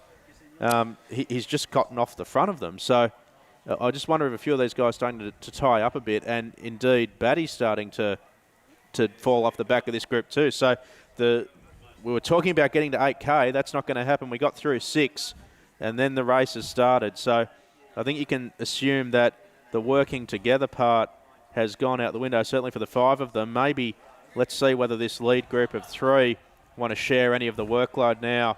You can still see how much of the standing water there is there getting kicked up. But Ed Goddard with, 9 laps to run, leads the New South Wales 10,000 metre championship. Ben St Lawrence, twice an Olympian at this distance, sits in second. And the youngster, indeed his pupil, the student and the master running together, Kieran Tall of Run Crew, sitting in the bronze medal position. Kev Batt and James Nipperis have fallen off the back of this lead group and sitting in 4th and 5th, but don't count either of them out for a medal, given that, as we've said, Tawley and Goddard are really testing themselves to run this pace. Goddard's just made another little move again there, and I think they went through at about 2:53 again. So the pace is, again, there's no real surge here. It's just Ed's holding it. Yeah, it's interesting as well because it looks like he's surging by the fact that people are dropping off, but that's not quite the case. Nipper's really surprised me. I thought Nipper would actually be quite okay at this pace, and the form that he's showed over the cross country over the last few weeks has been phenomenal, particularly that finish a couple of weeks ago at the long course. But yeah, that's just had another little look over his shoulder again. So I think he's trying to break them, isn't he? No, he might be saying, "Come with me." Really? I'm not sure whether he's trying to get off the front, and we shouldn't assume as well. It's a bit hard to tell from where we are. We shouldn't assume that just because the overall pace is staying at sort of 71s that there's not little surges within the laps to get to the same overall pace. So Tawley then has just gone around the shoulder of Benny Saint to get up to the back of Ed, but not go around him. And he's had a couple of looks at his watch in the last 250 metres. So part of me thinks they're still actually running to time here. But I think in any event, that's all going to go out the window shortly because we're only a lap away from 8K, which is when this was all supposed to end anyway. So Ed's, see the expression there on Ed's face. He's working hard. Tawley actually looks quite good in behind him, doesn't he, for very the youngster? Good. He probably almost looks the best of the 3. But Benny Saint, again, one of those guys who always looks quite relaxed, but you can see him just puffing his cheeks there. He's blowing pretty hard. That was about 69. I think Ben might just be a couple metres off now. This is going to be interesting. Also, Dan Wallace, I think he's just going to have to make a bit of a run around the shoulder there. Hopefully Benny Saint can still tag on, but there goes Tawley again. So Tawley's gone around him, and this says to me that they're still working together because I don't think Ed would have let him just go around the shoulder if he were attacking him. This to me says that we'll work together till 8K or so, provided that you can still run the pace. And Ed did run a little bit quicker that lap before, ran about 69.70, but they're still on that sub-29 pace where they want to be. Ed Goddard, it's his 23rd birthday today, officially leaves any semblance of a junior category into the fully fledged Opens. And this is going to be the 8K mark. I've been running 2:53s or so. This is great running, but They've really picked it up the last K, I think. So they've gone through there in 5:44. I think I've got that 2K split. Yeah, so it's a pair of 252s, isn't it? Yeah. So they've really wound that up a bit. So that's 8K. That's when the working together, to the extent that it existed, was meant to end in any event. Based on the mail we got. And Ed's actually just made a move down the back straight. Might swing around if we can see that. Have to have a look ourselves over the back straight, but Ed's gone around the shoulder again, and that might be another attack. Benny Saint is off the back of these two, but not by a long way. I'm just trying to have a look behind Benny as well to see where Kev Bat has gotten to. Kev is probably about 60 to 70 metres off, but the gap between Nipper and Bat has closed. So Nipper's sort of just starting to find a little bit of pace. He's just coming to some traffic again, and this is quite often where you'll get an attack as well. Try to use the traffic and give you an idea of how quick those running. They've gone just through in 68, and they're coming up onto the back of Arch and Brady and Parker. And to answer that sub-story question, Archie is now fallen back in behind Brady in the Inside Running podcast battle. So to answer your question from earlier, Constantine, yes, it does look like some experience paid dividends there for Brady. Arch got a bit excited and got on the back of what is looking like a sub-29 bus at the front of this field. It's a 23-year-old versus a 22-year-old in an incredibly experienced field. It's brilliant running by a combined age of 45 years. Both of them look just as good as each other at the moment. This is probably the last decent shot we're going to get of this group, actually, in behind the leaders. So, I mean, to give you an idea, these guys are all running probably, sub-30 pace. They're just getting led by a couple of guys going around at sub-29 pace. So we can see in that group as well, Parker, Trelfall, Archie in the battle of the Bendigo Bats. And you've got Maxwell, Hopper, and also Ollie Cashman, Matt Ho, all there for the Delta Rain project as well. They're working really well together with Sam Hopper of Run Crew as we pan back towards the lead. Yeah, they've just run another 69 or so they're really getting on with it here, the boys. Benny Saint, the veteran of this group, has got his apprentice in front of him, and that gap's about 20 metres now. Benny Saint's not going away, though, is he? He's still within contact. And the stride, the technique's still good. I mean, you're getting a nice shot of him there. He still looks strong. I mean, he's done this so many times before. He's not going to fall away. Knows his abilities. And the real question here is whether these two youngsters up the front can hold this pace all the way through the 10,000, because if they can't, Benny Saint will be there to pounce. So Ed Goddard, it's his 23rd birthday today. Kieran Tall, 22, in behind him. This could be a bit of a changing of the guard story, to be honest, because the few in behind them are Ben St. Lawrence, Kev Bat, who's 29, and James Neperis, who's been running at this level for a long time. 3:30, so they've been running 70, 69s for the last 3 laps.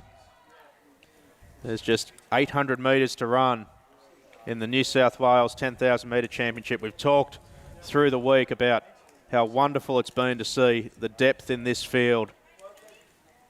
This is the best 10,000 metre state title that New South Wales has put on for a lot of years. We've talked about whether this will be the second best 10,000 metre race in Australia this year on the men's side, and it's certainly looking like it at the moment. They're on track to go right around that 29-minute mark. Going to see what they can close in. But Ed Goddard, we mentioned in the preview that he had a bit of a rough patch during the middle and first part of this year. Some problems with iron and his health, but really started to show some fight over the cross-country and had a really promising race at the Long Course Cross Country Championships. And he's going to get the bell on his 23rd birthday. Ed Goddard goes for home with 400 to go. Kieran Tall, the 22-year-old in behind him of Run Crew, and the apprentice to the master in behind them, Benny St. Lawrence, who doesn't look like the two-time Olympian has it what it takes to close the gap to these two. It's a changing of the guard at the front of the field. Goddard and Tall head up the back straight for the last time. 28 minutes ticks over on the clock. This is going to be sub 29 at this rate. Goddard on his 23rd birthday is looking to cement his status as the leading 10,000 metre runner in New South Wales. Tall doesn't have a response at this stage.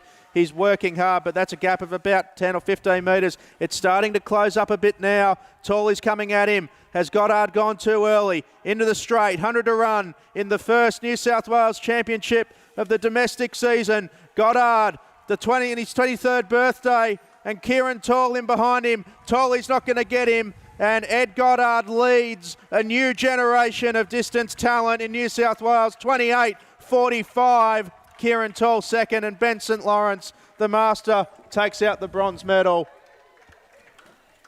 Ed Goddard has taken a quantum leap forward in his career tonight. 28.45 to win the New South Wales title. Take nothing away from Kieran Tall, who's broken 29 as well. Both PBs, by the way. Ed Goddard smashed his 10,000 metre PB, and Tall has got his from last year too. I'm looking at Nipper, I think that's fourth. So Nipper's gotten over the top of Batty for fourth. Yep. I'm just looking at my watch. So about 29.25 for Nipper, and Batty in just under or just about on 29.5. So all these guys coming in sub 30.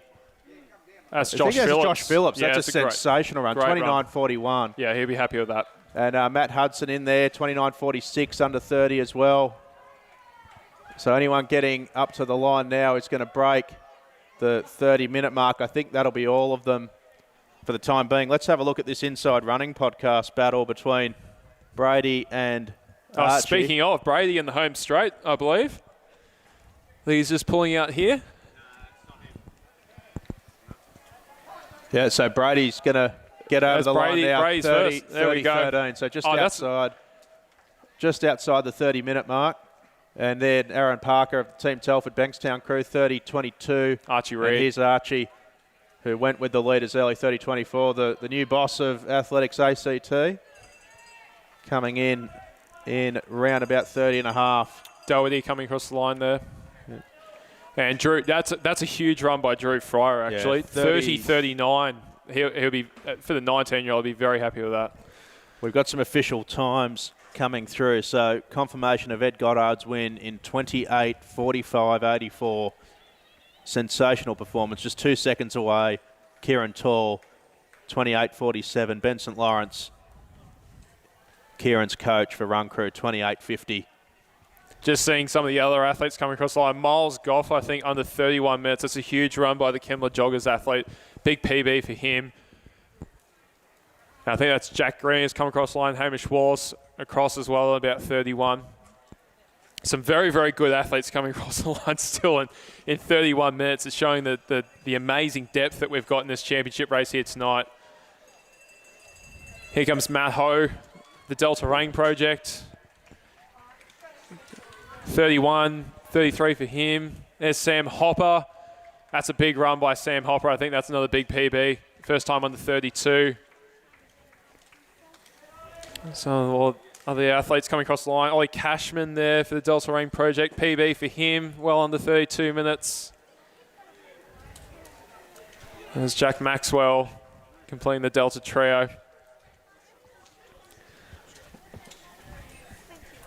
There's a great race with great depth. Got a couple more athletes still on the track.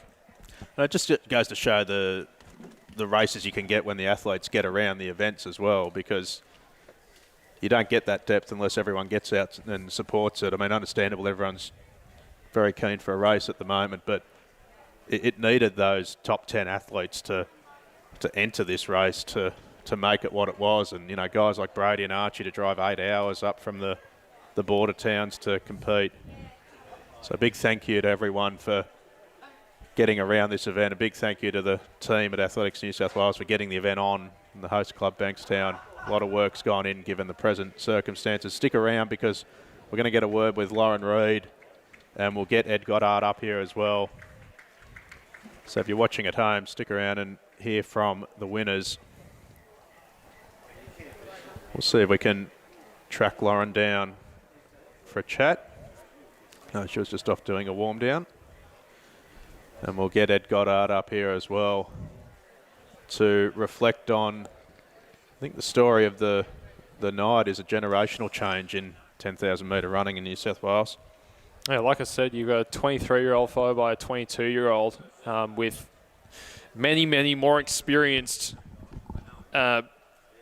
runners that have been doing this for a lot longer. You know, Ben St. Lawrence ran his first 10,000 metre race 11 years ago. So, you know, two-time Olympian, has been bested by the youngsters tonight. But I think he'd be incredibly proud to see those two gents in front of him in Goddard and, you know, his apprentice Tall, and, you know, just two huge PBs, 28.45 for Goddard, 28.47 for Kieran Tall, and 28.50 for St. Lawrence. Three guys 28.50 or quicker.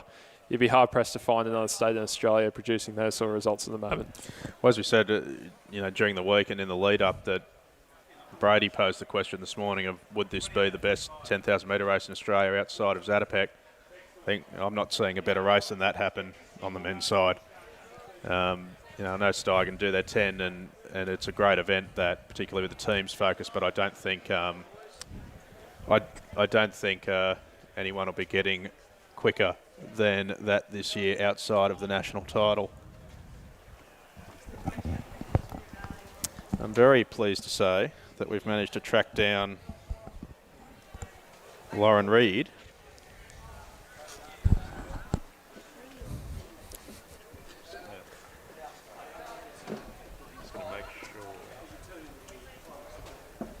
Just going to make sure this microphone is working, and it is.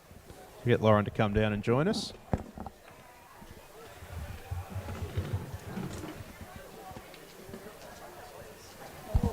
You should be able to hear us okay through that.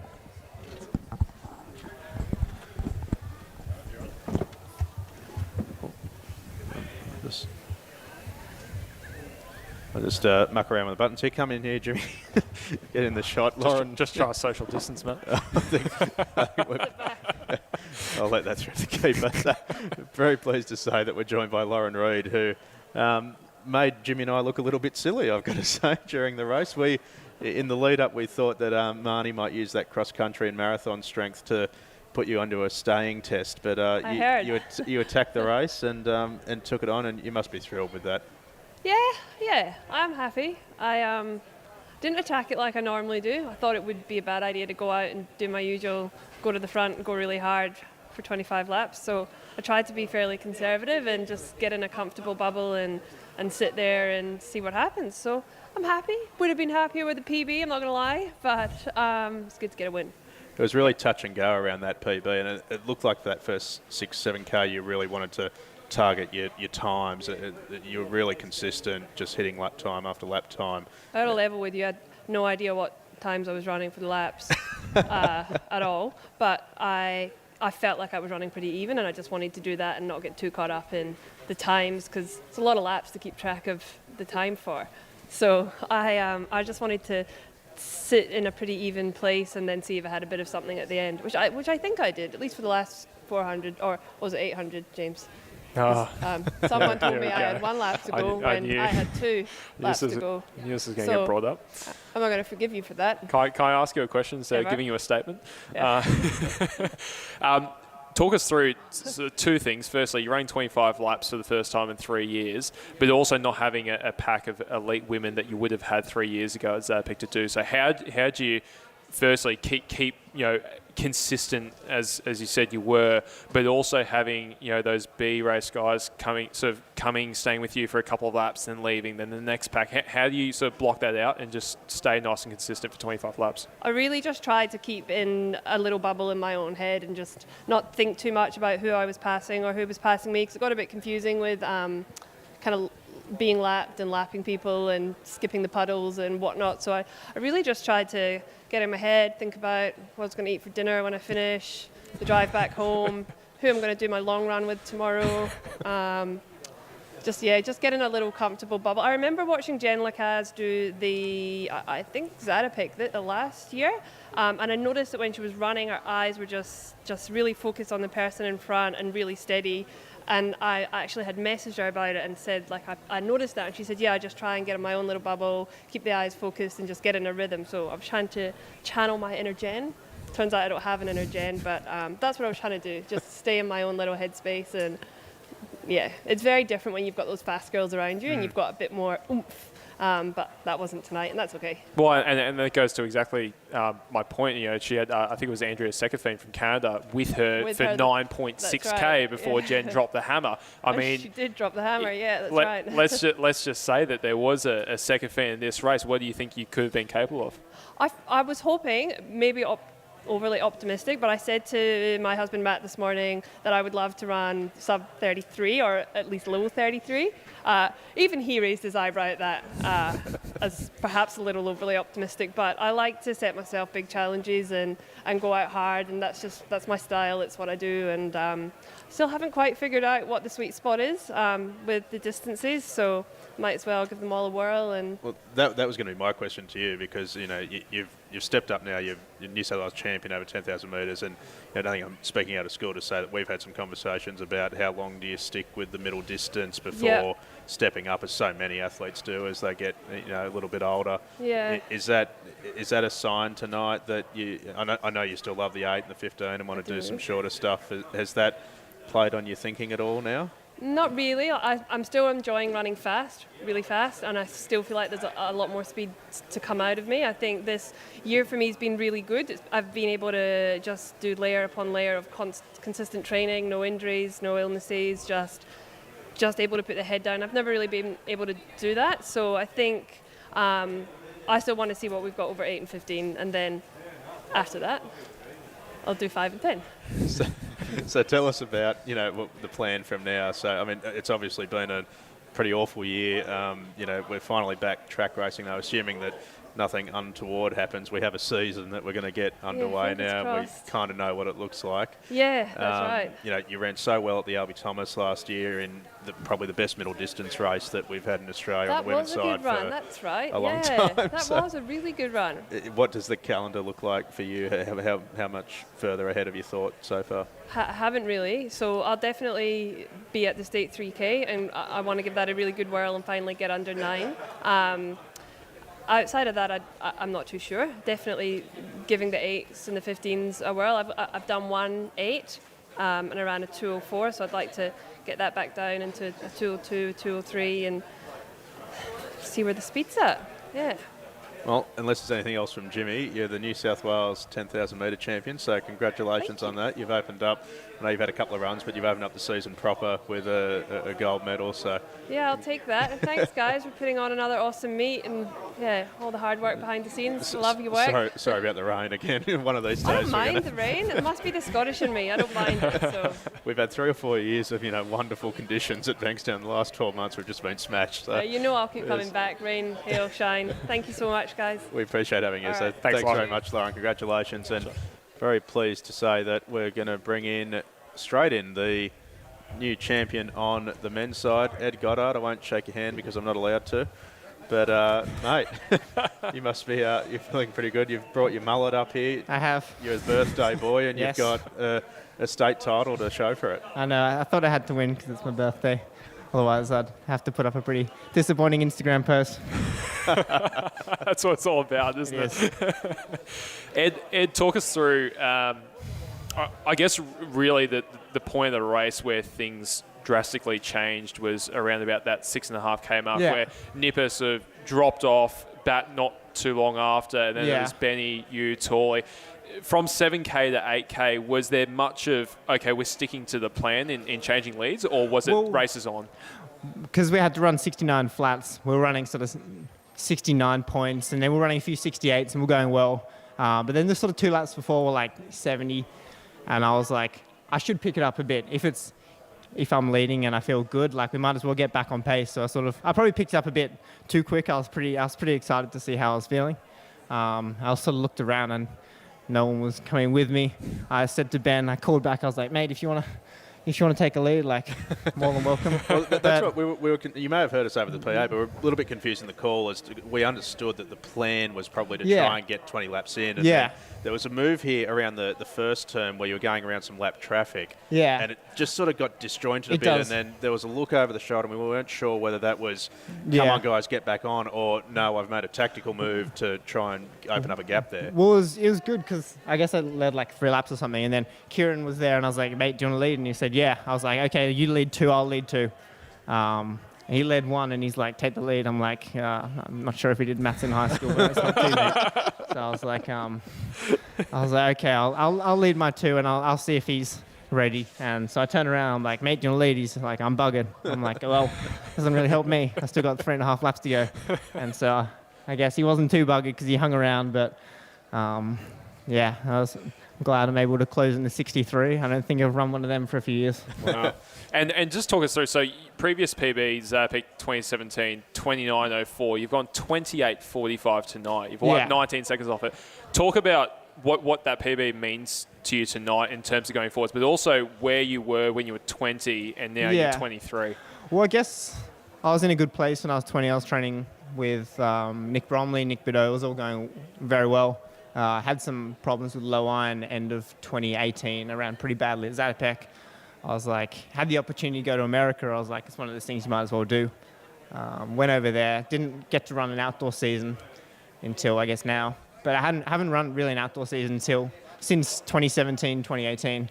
And so I haven't really been able to test myself in a 10. I've been feeling really good over the winter.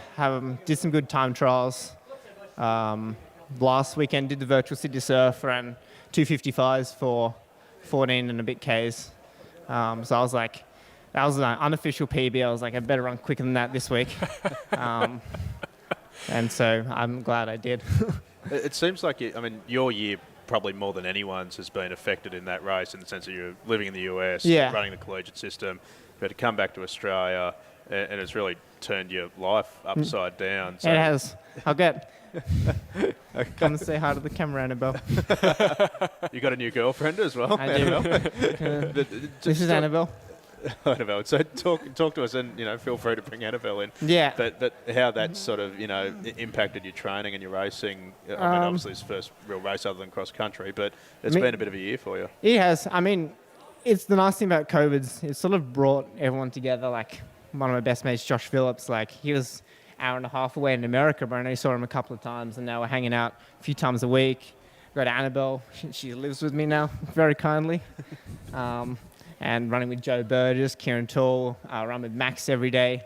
He was meant to pace tonight, but he got it's a championship race, so there's none of that. But it's like we're all hanging out, we're all running together. It's a good environment, like I don't know.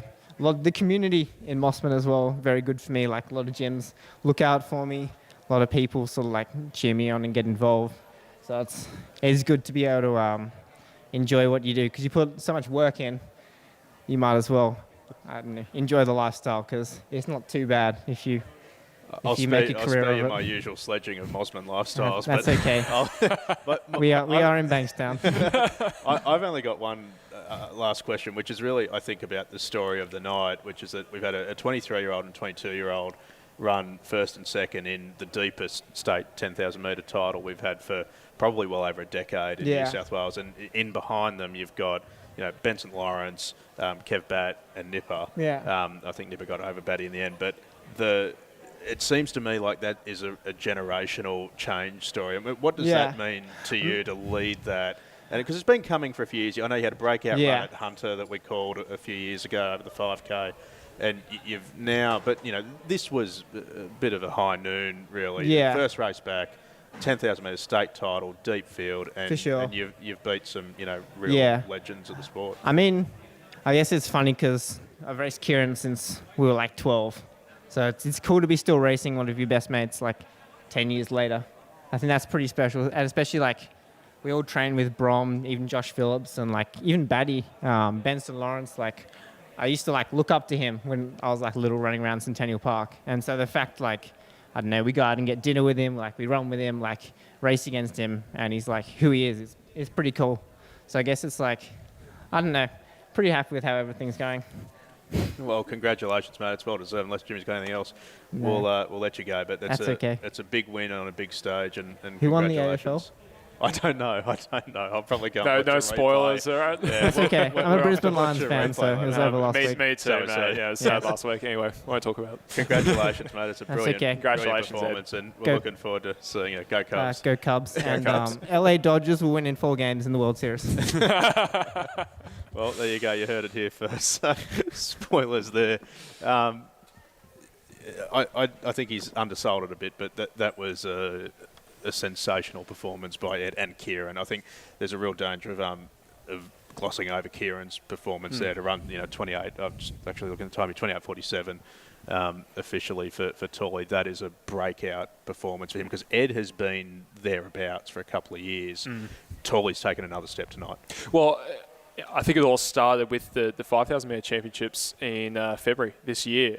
He went third in the 3K in November. Then he's won the state title, in February, and then he's just had good month after good month. Hasn't been injured. Stay consistent, and that's the end product. I mean, it's amazing how good training consistency can just lead into good performance after good performance. And 28:47, there it is.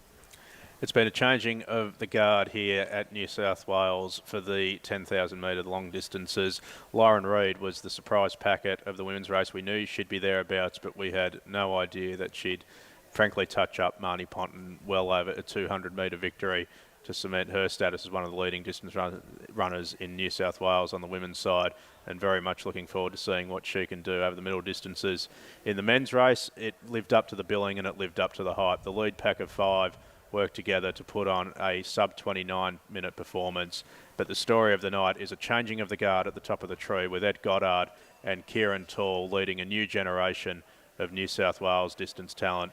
They've gone 28:45 in what will shape up to be, no doubt, one of the best races of the domestic season, and we're just getting started. This was the first meet of the Sydney Milers series. The next meet will be next Friday night at Narrabeen up in the northern suburbs. Tune into the live stream for that if you're not able to make it out there.